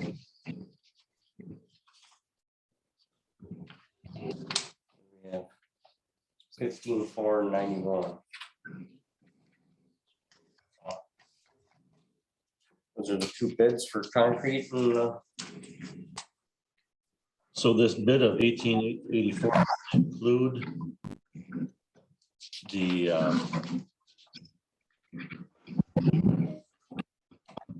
or it does. 10,8. It does not. Is that the top one? The yellow. 59.75. The yellow one has the apron bid and then the white one So has. it looks like the apron is 1850 Yep. from what I see. So that would be above and beyond the 10,884. I do believe so. So if my math is correct, it would be 11,734. A question, is the second Ronak concrete, does that also include apron? Yes, does include a 148 square foot ramp to shed. And the other bid. Okay. A comment of that there seems to be apples and oranges in these proposals. The Fred, this area is wholly gravel right now. There's no concrete in the shed at all. There's one little spot that has concrete in the shed. But the rest of it is gravel. The rest of it is gravel, correct? Okay, we're looking at one that appears to be a reinforced concrete with the steel mesh, and the other one is not. Which would certainly be something that'd be critical for a project, machinery going in and out. Oh, So it's, don't, these bids are not totally producing the same product. so where do you, Well, I think what Par Concrete is using fiber mesh in their cement. Both of them are using fiber mesh, yep, Okay, but the Ronex uses the welded wire fabric, which is a steel mesh in the concrete as well, and is also including some drains there. You just look down at a shopping list, it looks like a lot more complete work on the Ronex project. not seeing where you see where it's got steel mesh in there. If you're looking at the concrete to include WWM, that is a welded wire mesh.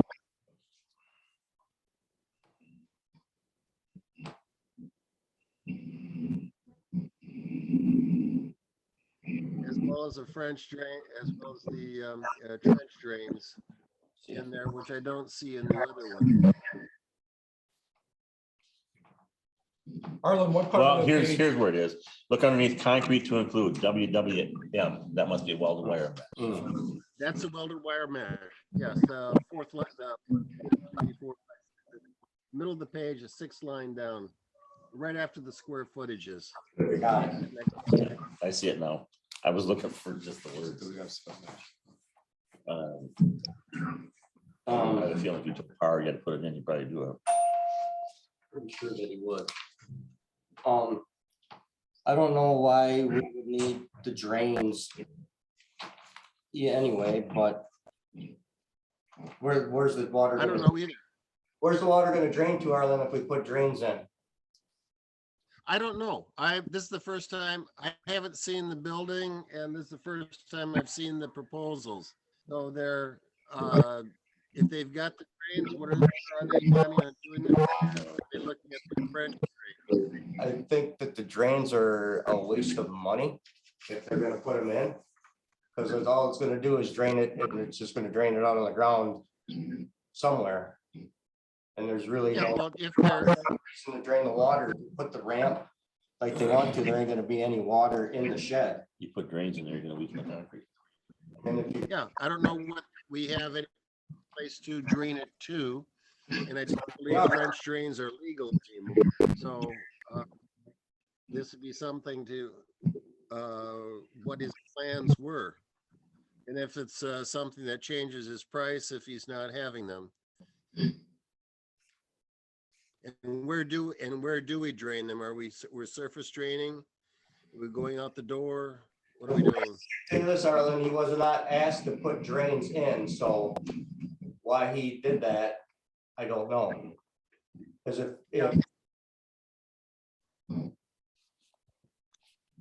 If he did, what difference does that make on the price? Because trench drains are not cheap. Is there a time crunch with this? well, yes, there is. Is there? Well, Based on, based on time of the year. I mean, everybody's getting busy right now, if they're not busy already. And if you don't get it in the schedule now, it won't be till, who knows, yeah. late fall before you get back into it. I call it the bunny run because there's a gap about this big about the whole thing where there's animals gonna. I was gonna probably- say like raccoons are gonna love Yeah. that. Yeah, exactly. But there's a time frame in just getting on the schedule. Yeah. If we wait another month, then we're in June, then might as well kiss it goodbye until November. And these guys could probably give us a revised quote, each of them to match them up, but you're right, then it's a month down the road. I don't know. Poured. It doesn't look like there's a lot of weight on that concrete that it needs the wire mesh. The dump trucks aren't getting parked on it, the skid loader and the lawnmower trailer. So that's a little bit of overkill for that. So if you would take that out and see where his bid is, if you want to put it in, I can give me a price with it in. Right. But it wouldn't be till next month that we even look at it, right? Unless we can like approve it provisionally somehow. So we could do that. So we can do that. So different question. Have we worked with either PAR before or Ronak? I've worked with PAR on a regular basis. PAR is excellent. PAR. I've never heard of either one of them, but I do know. I've never heard of this, the other company, but I know PAR does good work, PAR does very good. but I mean, I've never done any work with them. I don't do good work. I work with them so much that it would be something that I should probably abstain from voting on, because my business the business I worked for our concrete exclusively, so. Gotcha. I mean, I guess if R and Kai, if you're kind of concerned about the wire mesh, I bet if we made an offer of 11 grand and he puts wire mesh in, I bet it would go. That's something you could try if you wanted to. Okay. That's a thought. Especially as thick as this is, it's a good sized slab. I'm hoping that they're also putting in their control joints. If they don't put control joints in there, they will come and they have a saw that they cut control joints in. So either they'll zip strip it or cut control joints in. It probably says it in this It says proposal. good joints. They didn't list it here, so it certainly would be something to clarify. Cracks on it. It gets hard and it cracks. I mean, that would be something we could do. In PAR's bid on the backside, it says saw cut joints. Where do you see that? And the Back, there's, the PAR concrete has 2 copies of the bid. On the white, and on the backside, it says saw cut. And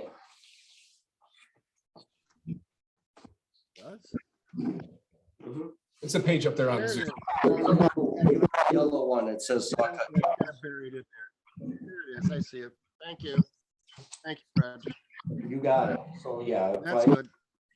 if I talk to Phil and see if about putting wire mesh in, that you're concerned, and see what the bid is. And get it back to you and everybody can look at and. Do you want to approve up to a certain amount that you've done that before? I mean, we've got 11,734 and 1541. Do you want to approve up to? Say a that certain- again, 11. We what? have 11,734. That's the 11. par. And then we have 15,491. Do you want to approve up to a certain? I think if you did 12, that would cover the equipment. Can I ask where you get your 11? I was adding 10,884 aprons. 1088, The right? aprons on the times outside. 1850. Am I wrong? I got 1278, Do you get 734. 12,734? Okay. Let me try that again. I didn't add it all either. 18. Oh, yeah, you're right. 12,734. Sorry, that's my math. I didn't. 12,734. So, So I yeah, don't know what, Yeah. you know, I don't know, so it's about a wire. $3,000 difference. yeah. Well, that wire mesh is not cheap. Because everything is metal is crazy. Yeah. But I'm guessing, you said what, 12.7? If you told him 13, I have a feeling that he would put the wire in and do it. I'll see. So I mean, if you wanted to make a motion to go to 13, that's up to you guys. And if he says no, I guess we have to bring it back. Okay. That's Well, one way to handle it. even the Ronak though is 15 and a half. So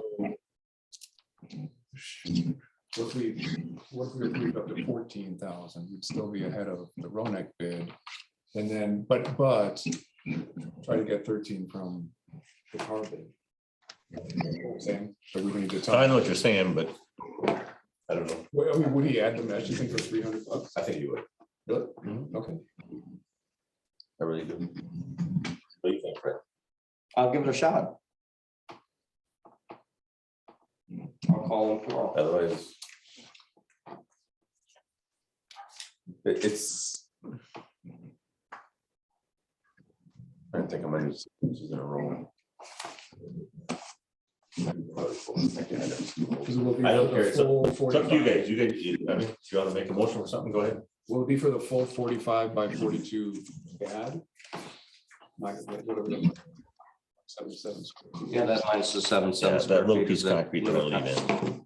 Because that, Right, that's what this is. that's blocked off by itself. Mhm. That actually holds papers. Papers, yeah, Yeah, that you can't get into. Remember, we were looking for a key. So. We're going to go 13.5. I do 13.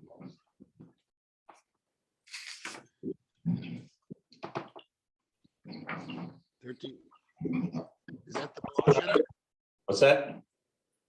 Is that the motion? 13.5? Motion yet? No. You want to make a motion?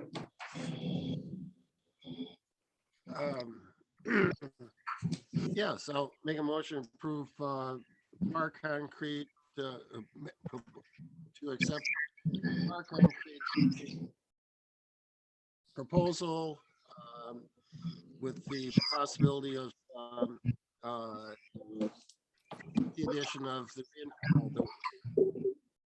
wire mesh reinforcing up to a maximum of 13.5. Got a motion from Arlen Kai for the Park Concrete. Is there a second? I second that. Second from Carl. Any further discussion? I'm abstaining. Hearing none. All in favor, sing by saying aye. Aye. Arlen Kai, aye. Yep. All opposed, same sign. Motion carries with Fred abstaining. And Fred, you'll follow up with him then. Yes, I will. I'll call him tomorrow. Okay. 27, discussion possible action of road work. Okay. Now we're right back to where we were with budget. Just so that, I think Kate knows this, but Carl and Arlen probably don't. We kind of committed a verbal commitment to the town of Brooklyn to do Alpine next year. Because they're gonna do their share, and if we do our share, we'll both get a better price. We do the whole road at once. And we're putting a lot of time and a lot of cold patch on Alpine, and that road has not been done since I've been on the board in 97, so it's due. It's gonna be an expensive project. It's gonna be 300 plus our share. And things keep going where they are, by next year, maybe more. But town of Brooklyn put it in their budget to do it next year. So we have 108 in our budget. The road that I was thinking that we should do this year is the seal coat Netherwood. That road needs seal coating bad. Try to save it as long as we can. That's probably gonna cost us 50 grand. I don't know, we haven't got a price on it. I'm guessing. And that leaves us for like 60 grand to put towards next year. And I guess next year it's gonna be around that 100,000 again, wouldn't you say, Jennifer? I don't know, probably. You know, either way, we have to borrow some money to do Alpine next year. I don't like to say borrow money, but I don't think we have any other way around it. Otherwise, we just don't do Netherwood and put all the towards there next year. Any thoughts?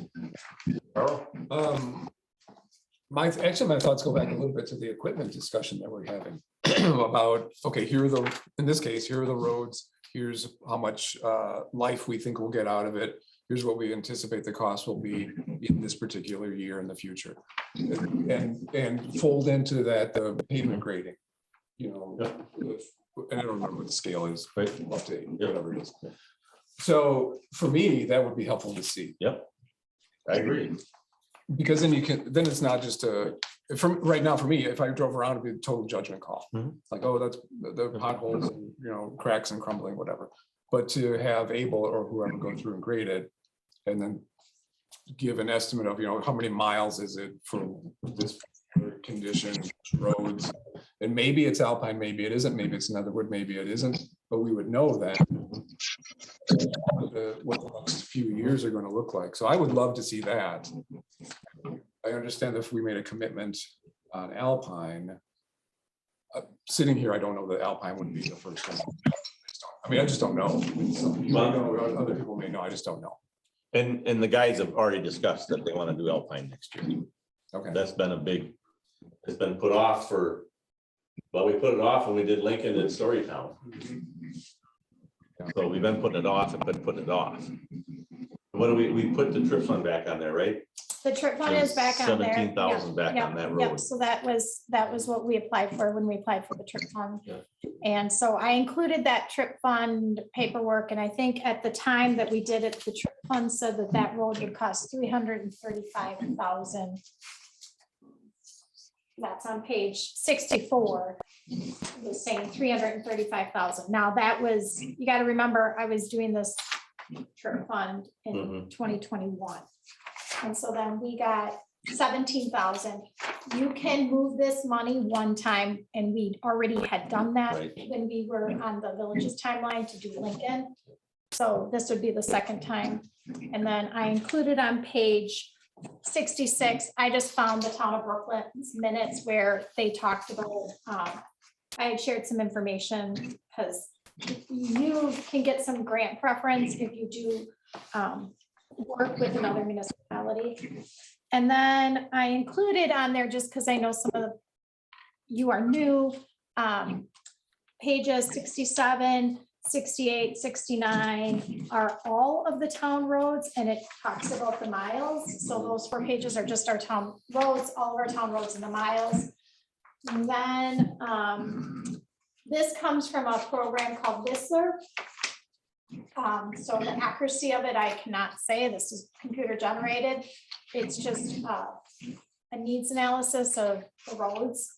And then one thing you can do in this computer program is you can enter in an amount of money you have, and you can make a 5-year plan. So I did that basing it on the $100,000, and they kind of spit out to you what they think you should do with that $100,000. And that's what's on the next few pages. It's just those roads. And then the very end of that 5 years, it tells you that you still have ones left over that they couldn't fit in. And so there are still roads, and that's here. Again, this would all have to be, somebody would have to actually look at this, because this is just all from a computer. That's on page 79 and 80. So between Whistler and then, I don't know the source of that. Phaser scale. Pacer So rating. that's not fed into this though? Yes, it is. It is, Yes. which part, in Whistler? Yes, in Whistler, the So Pacer that'll rating and rank. the Whistler are, yes, so Pacer goes into Whistler, and then Got it. that's how Whistler kind of, so it's a combination of the Pacer rating, which is also the road work we've done, and so they do that calculation that you're talking about, they do that in Whistler. But we've talked about the accuracy of some of those Pacer numbers, that's just Enable kind of doing a good guesstimate. Right. So, you may have to physically look at some of these roads, because this is only based on a computer. setting So this up. has that,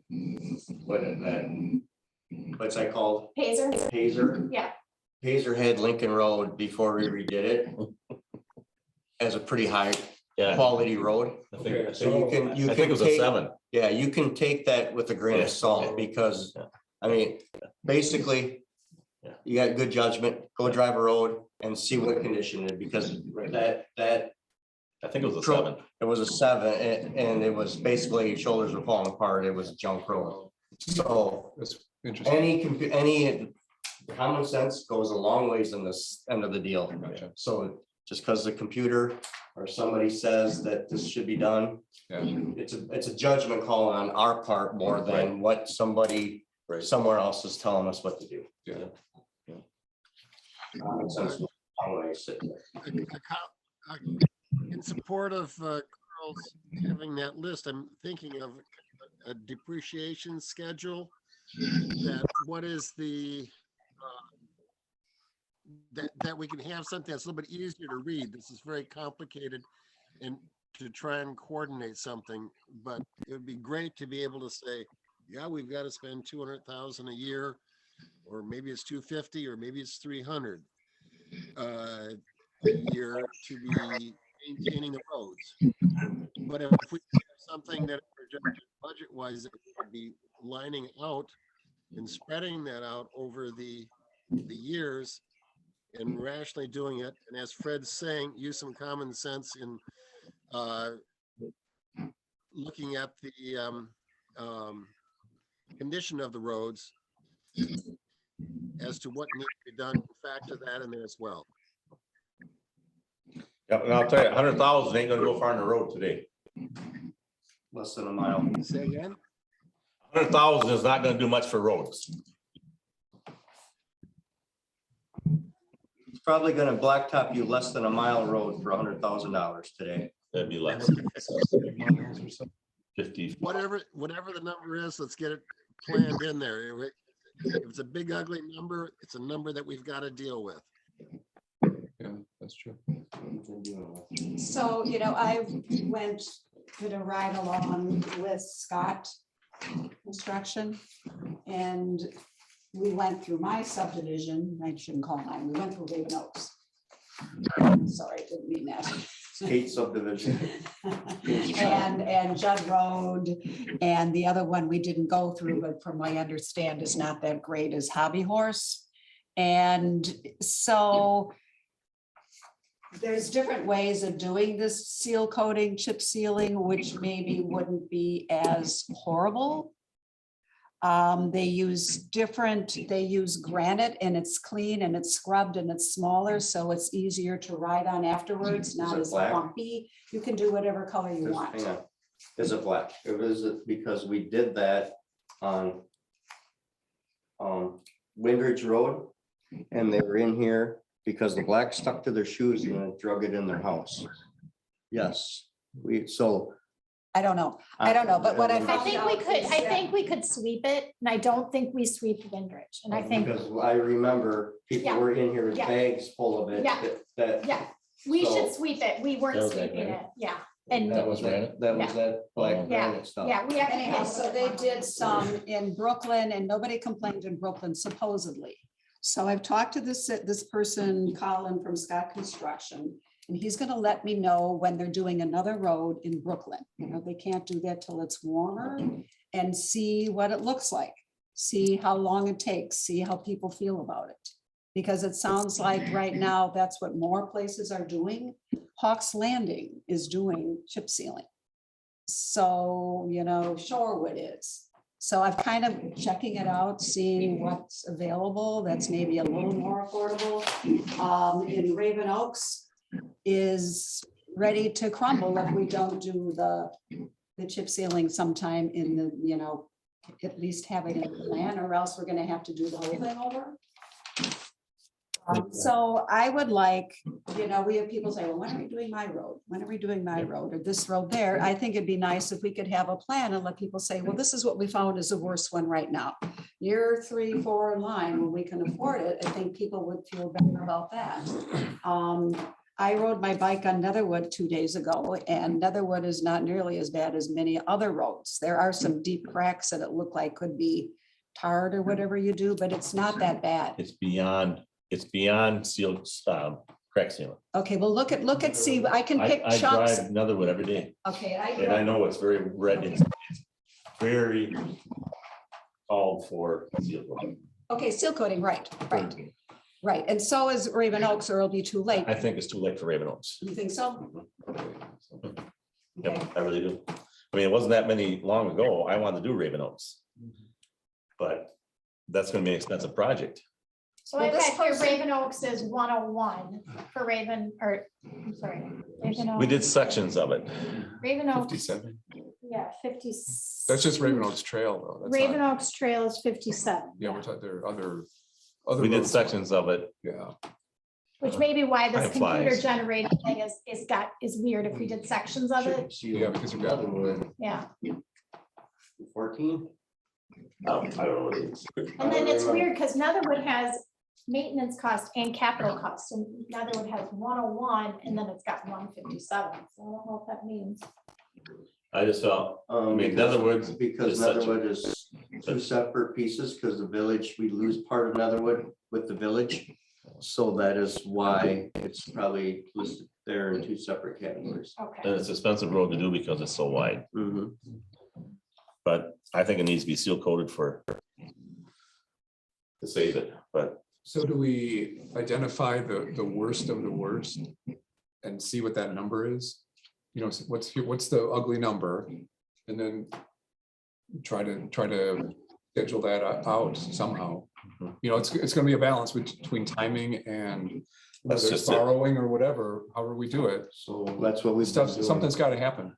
We've been doing that with our roads. We've been trying to do this, and we know that we don't have enough money, so that's where the borrowing That's where the comes in. That's why that's why we have money borrowed. And our balance sheet is to Lincoln Road was an expensive road to redo. Storytown Road was an expensive road to redo.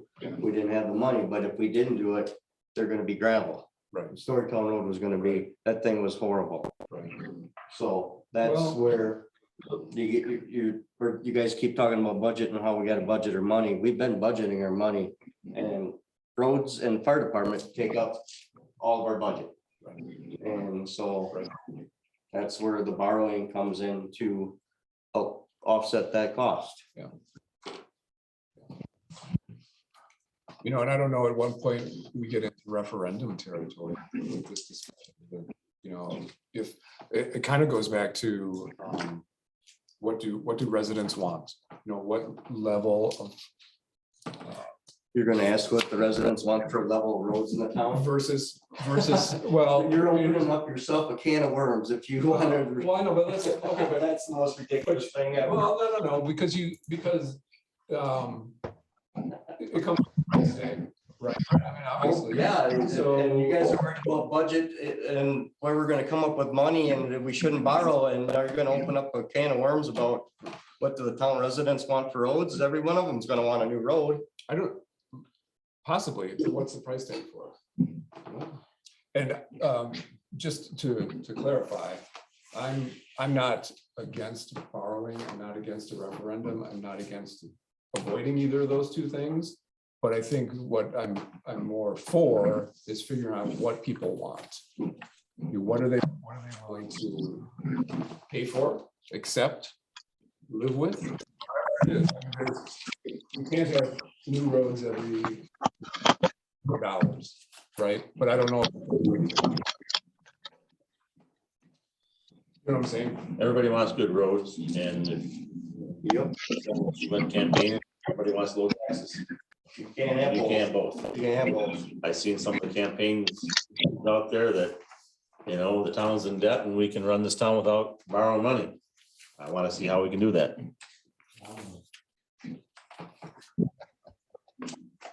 If we don't do it, roads. That's all there is to it. No way. And with the way equipment's going, there's no way of doing it without going to the debt that I can see, unless Jennifer's got a magical way of. I keep pushing subdivisions.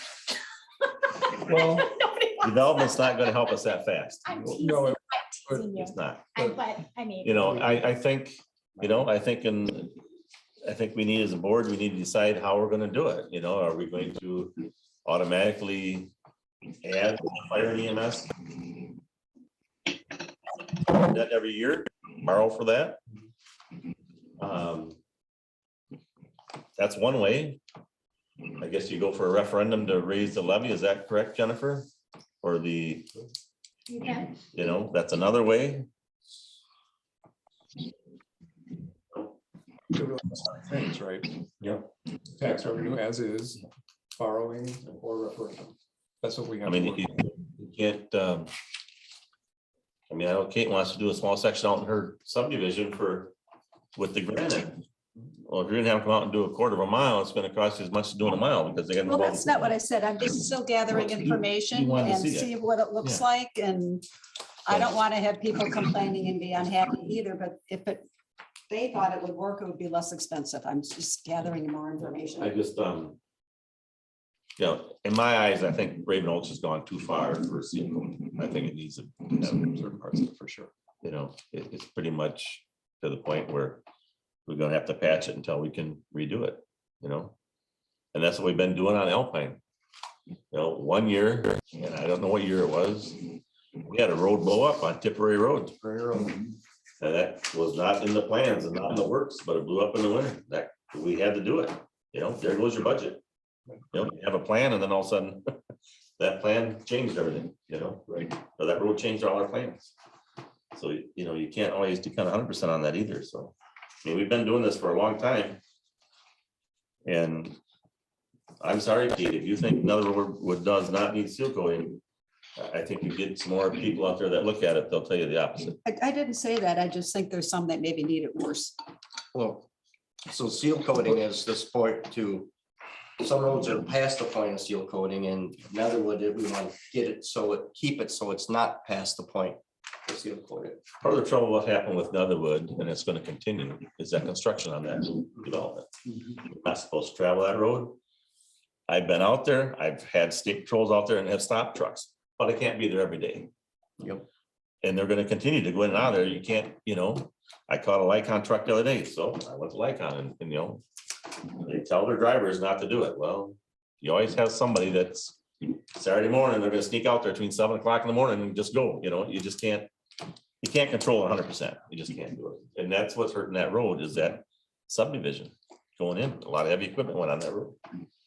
But back to the roads, I mean, my feeling is that's our only option right now to make this decision this month.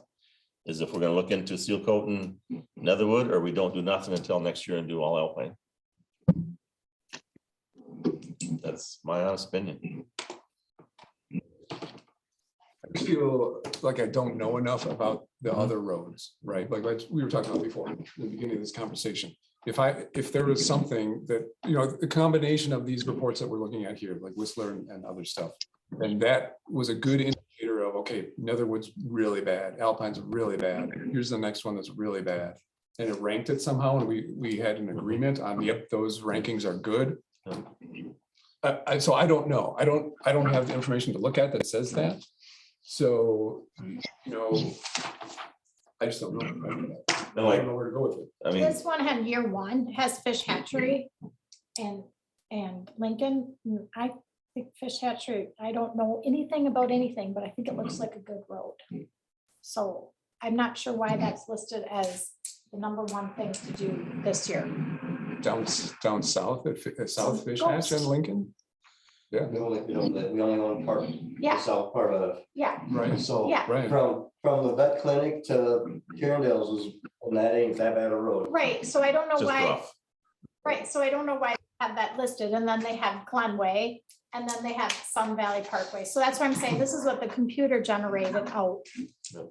But are any of those roads, any ones that you would even, Well, Judd Road is That road bad, bad, yep. and Alpine's bad. I mean, Glenway is not bad no more. Just on the west end of it. Oh, that's Bellbrook, sorry. I was gonna say Glenway, It's brand new except for, right, except for the north half. and that was redone. And we seal coated that a few years back. so then that's year one, so then the computer spit out for year two. These are the ones they spit out for year two. So I think we could discuss this all night, so. So the best thing to do is just go drive the roads. If we wait another month, probably won't get nothing done this year, Right. because nobody's gonna give you a bid. Because you're already in June. That's gonna be tough to get a bid. Because truthfully, seal coating should be done no later than August. Because you want that when it's warm, so it gets packed in good, solid, hard before winter comes. And if you get past August, you know, they'll do it, but it's not the benefit for the town. So We can put it on next month and see where we go from there. That's fine.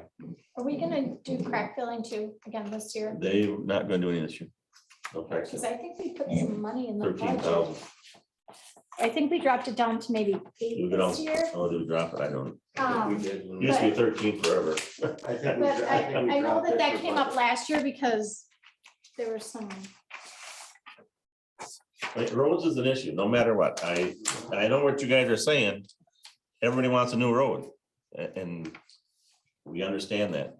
Yeah, we Totally put understand that. $8,000 in crack sealing. So if we're not gonna crack seal, we can add that back into our. And blacktopping is the most expensive that you do for roads. The seal coating is the cheapest. And to me, seal coating a road that's already beyond repair is a waste of money. I mean, we seal coated Alpine probably 5, 6, 7 years ago to try to save it to get longer and longer. What road is it that Jada and Sharon Christensen lives on? Locust? Corners. That road doesn't even have blacktop. That's been seal coated since it's been day one. You know, it's got this much seal coat on it, Mhm. you know? They're not in here complaining that they want theirs done, but I know they'd like it. You know what I'm saying? It's just, it's tough. When I got on the board, you know, it was $10,000 a mile, blacktop. Now it's 120, 130. And back then we were budgeting like 110,000 a year. We did a mile a year. Then went to 200,000 and now we're back down to 100. So I guess we can leave roads on for next month. You go out and look and see what you think. Do we want to target like a top 5 or something like that? You know, Alpine, Netherwood. Well, Alpine can't be done this Oh, year. not Alpine. Okay, let me take that out of the picture. I didn't mean- Alpine's next year. So Netherwood and, or maybe it's top 3 or top 4, whatever it is, but Do you think we'll get road work doing it that late? I'm afraid waiting a month, we're not gonna get any seal coating done. I really. so even Netherwood. I just think, I don't know, the whole shortage of staff for most, these crews run really tight. I'm just wondering, I'm gonna be sending Well, out bids and I'm just here- not gonna, here's what I'll I'm do. afraid that if I send out bids, you guys might not get a lot of responses to right. choose from. That might be the only Let problem. me seal coat, we only get 2 responses anyway. Yeah. Right, so I don't know. Let me check into some things and then I'll have Jennifer send an email, and if we have to call a special meeting, we'll call a special meeting. Does that sound okay? Yep, yeah. Everybody on with that? Yep. 29, 28, I'm sorry. Board communication and future agenda items and town board assignments. Anybody got anything for future agenda items? I think I do. It depends on how we define it. Go ahead. If it's just a discussion, does there have to be an action? And can the action be to further the discussion? And what I'm. We can't do action. We can, if it's not on the agenda, we can discuss it. We can't do action. Okay, let me rephrase. One of the things I'd like to talk about is the vision statement and going through the process again, Yeah. right? But in a month from now, I won't have anything to propose. And Sure. it would just be discussion on, do we want to do that? There's now's the time to discuss it. Okay, so that would be one thing that I wouldn't mind putting on. Do you want it as like, I have constables report, public works, do you want to have something that would say vision statement, future vision statement report, something like of that nature? Is that what, that's what it was called before, right? Vision, yeah. Vision statement. It's called vision statement, I think. I remember right. So yes is the answer. Okay, At perfect. least for me, that's the answer. Okay. That's fine. We've talked a lot about budget tonight. I wouldn't mind like going into not necessarily specifics about roads or specifics about equipment, but sort of going into like over the calendar year, when should we start talking about the following year's budget? What should we be factoring into it? I know a lot of this happens already, and this is a little bit of me just catching up. So, but it might also be a little bit more of unearthing things that maybe don't come together, like the road estimates here, to me, that doesn't really come together extremely well. I mean, I think if you pick things here and there, you can get to an answer of what the worst roads are, but I don't think that we see that. And with like the equipment, you were talking about fleshing out that that chart, and here's the life. So that type of thing, like what should we build into each year's budget? What should we be looking at? And should we go beyond just the following year? We'll know like maybe 3 years down the road what we might expect, or 5 years down the road. So sort of a general discussion about what realistically can we do with budget planning and how that affects other planning throughout the town. To reinforcing, I'd like to see that we are determining the code work that we have when we set our budget. And if we can be, a target would be to have in October, November, when we approve the budget, that we say that these roads are going to be done in 23. And this is the money we're planning. And these are the roads. And the more we can be having what's going to be happening in 24, 25, and 26, that would be I think, a stronger way of doing the road planning.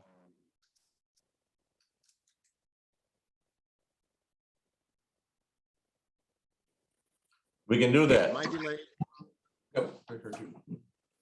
Yeah, we can do that. I'm kind of curious, with our budget,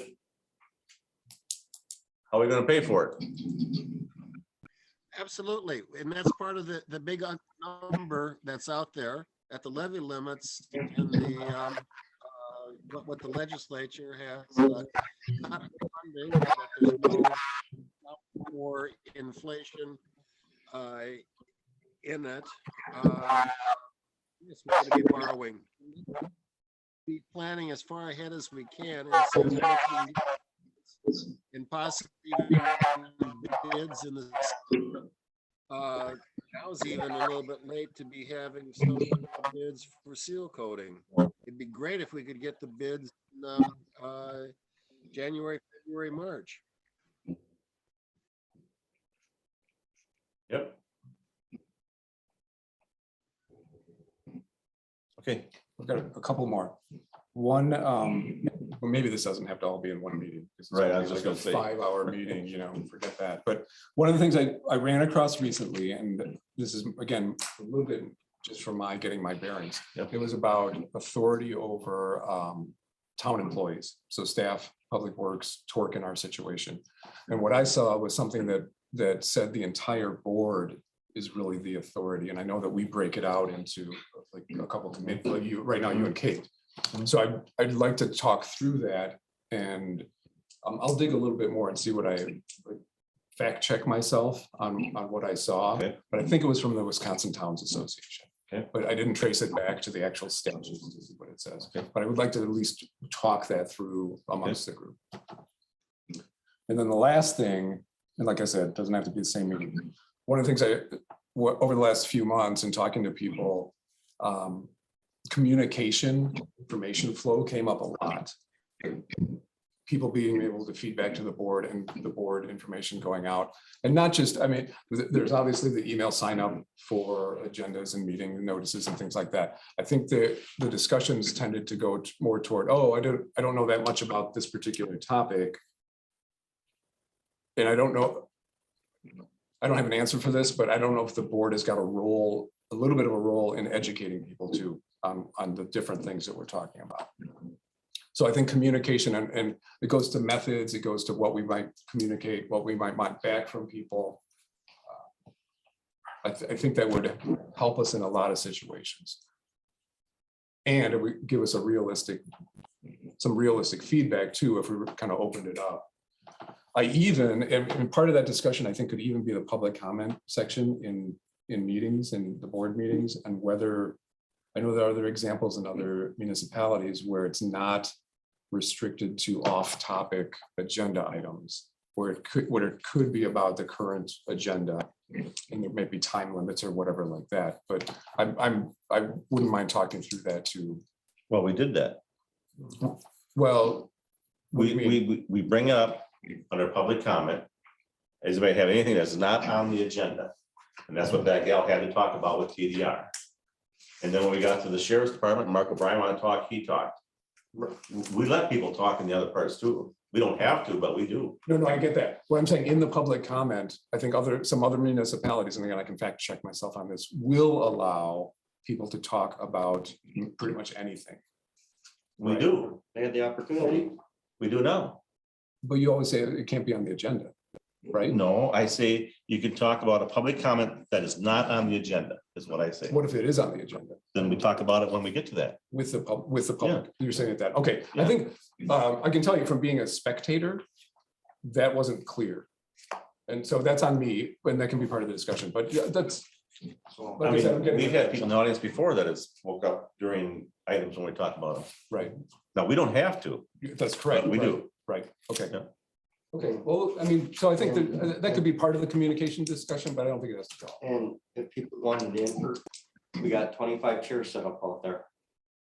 Right, And if John Q. Public wanted some information, they can walk through that door, they can go on that Zoom. We got 4 people on Zoom. One of them's a board member. And we have Steve Root. Right. That is in the audience. right. There is plenty of opportunity for the people to get the information that we're talking about.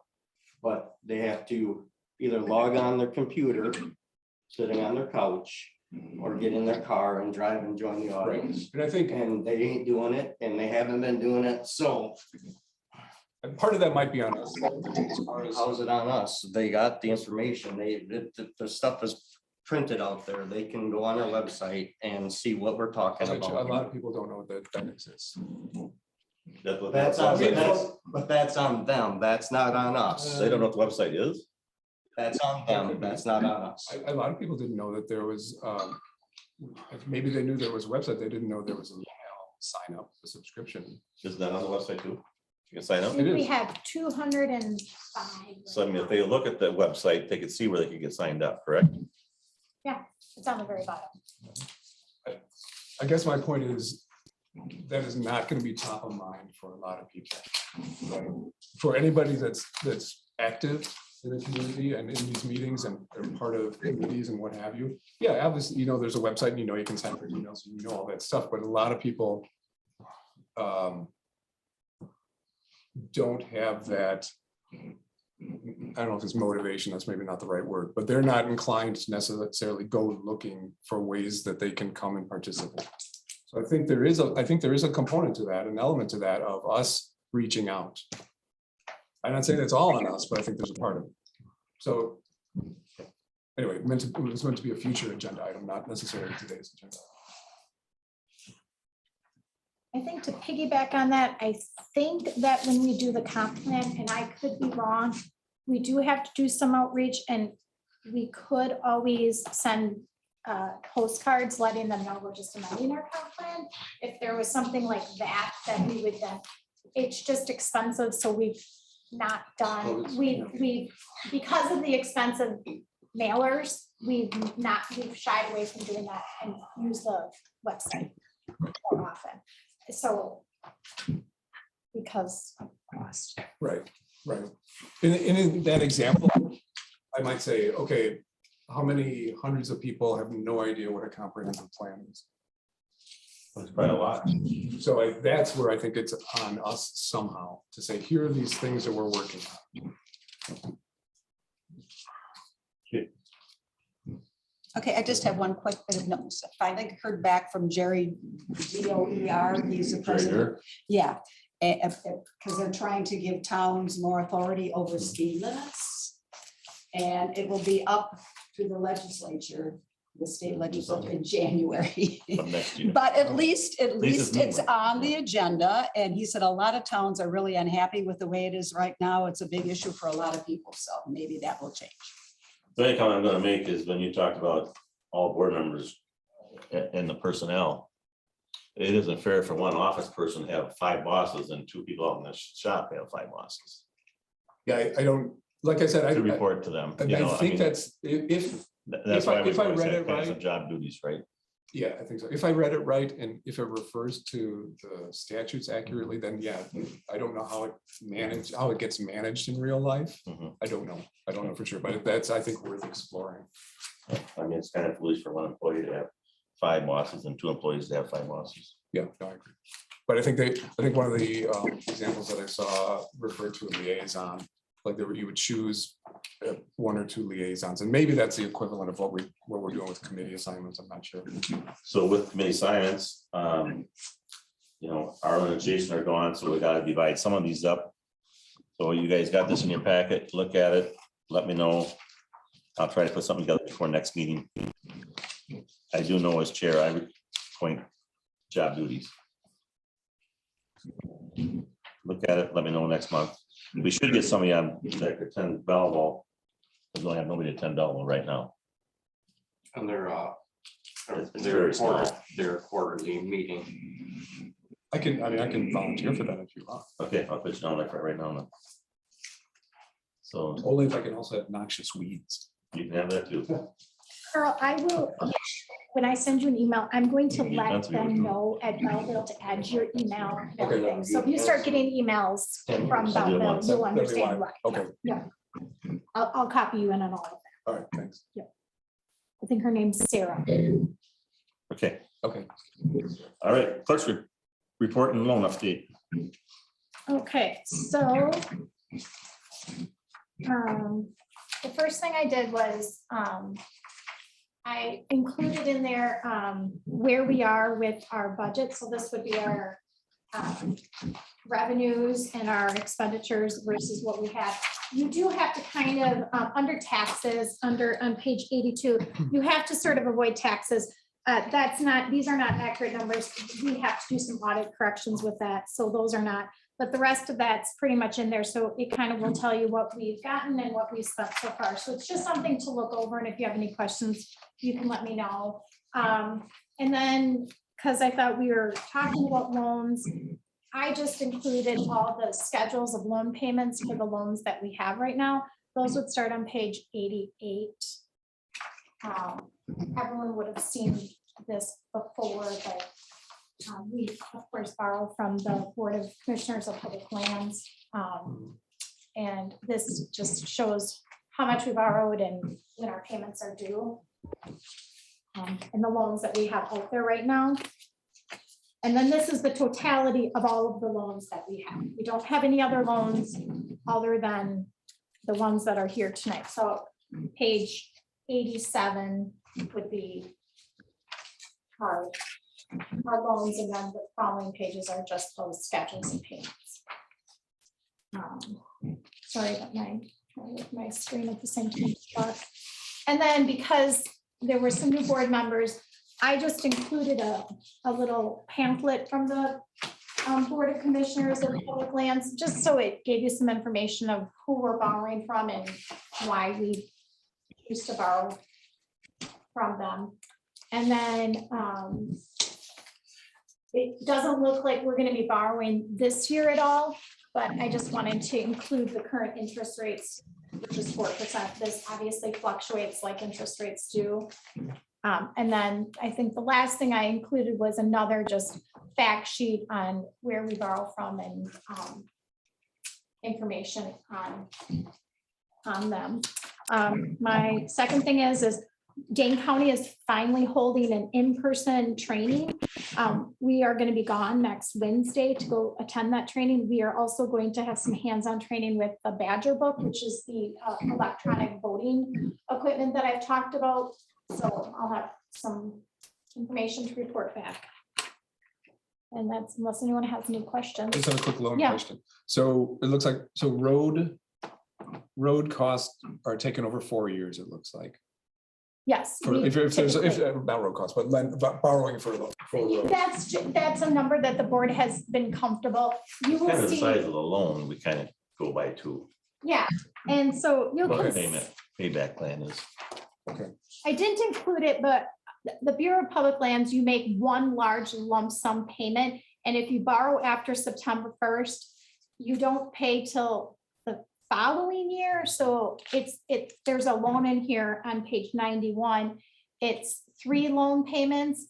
And it's a 4-year loan, but only 3 payments because we borrowed after September 1st.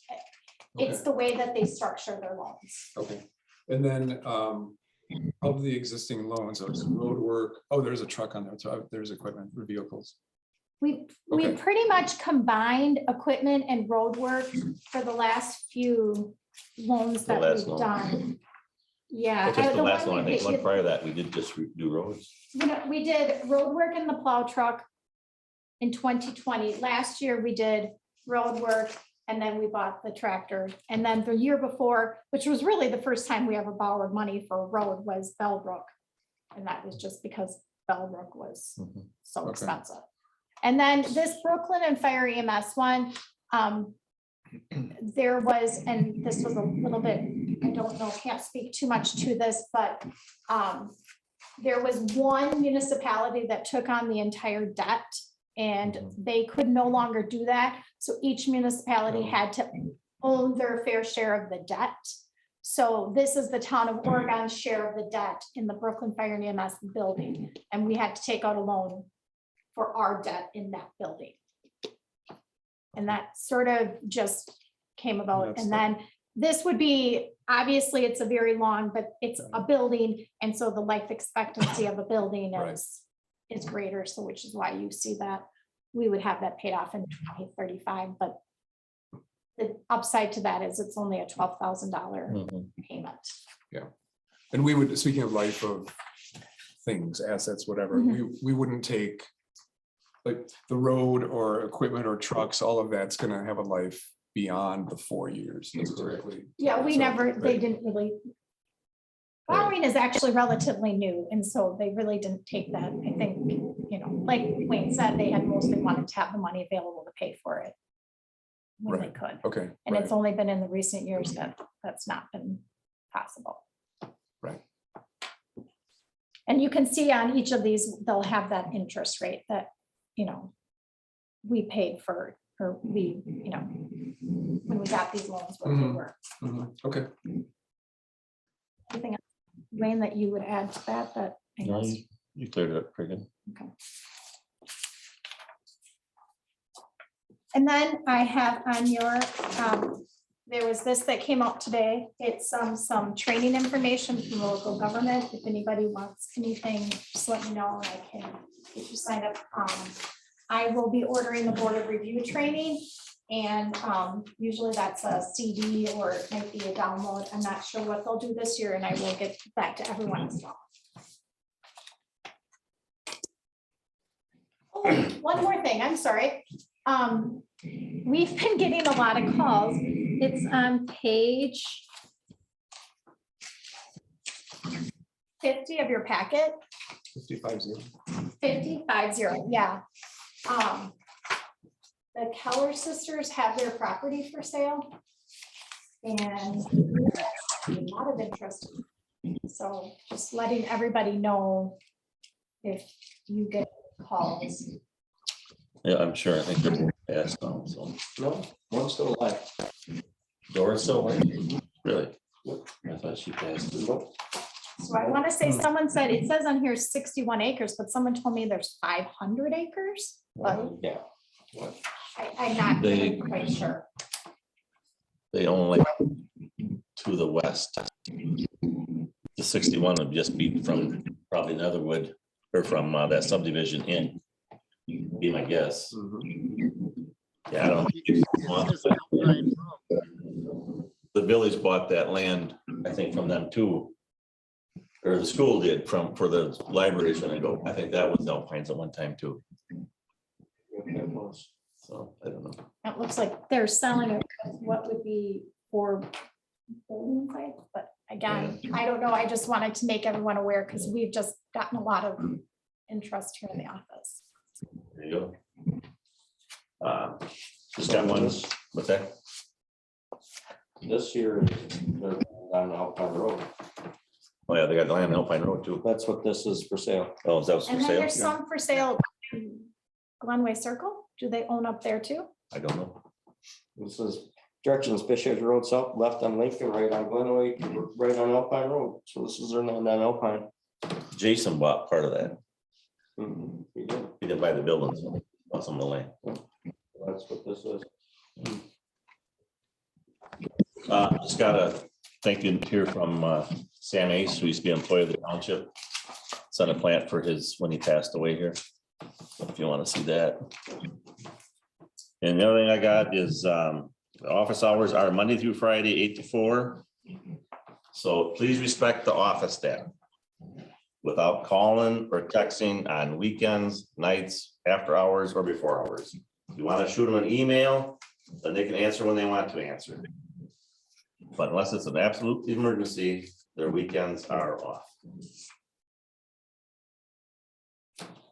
And I would just like to add that I have worked the last 6 Tuesdays in a row, and we have got meeting minutes up and I would like to consider for Fridays to go back to being by appointment. And I would like the board to consider that because we need time to get work done. And we just have a lot of people coming through the door.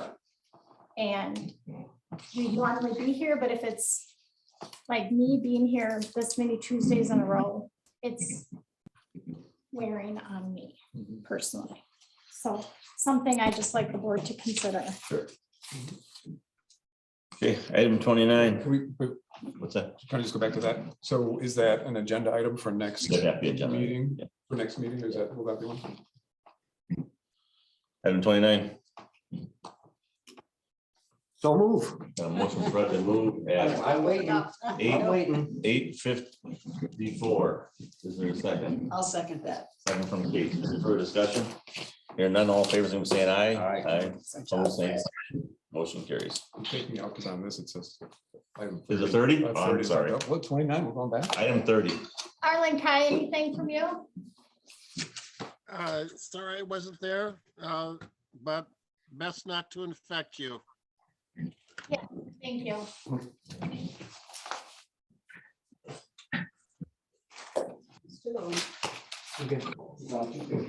Oh. Bye, Arlen. Bye.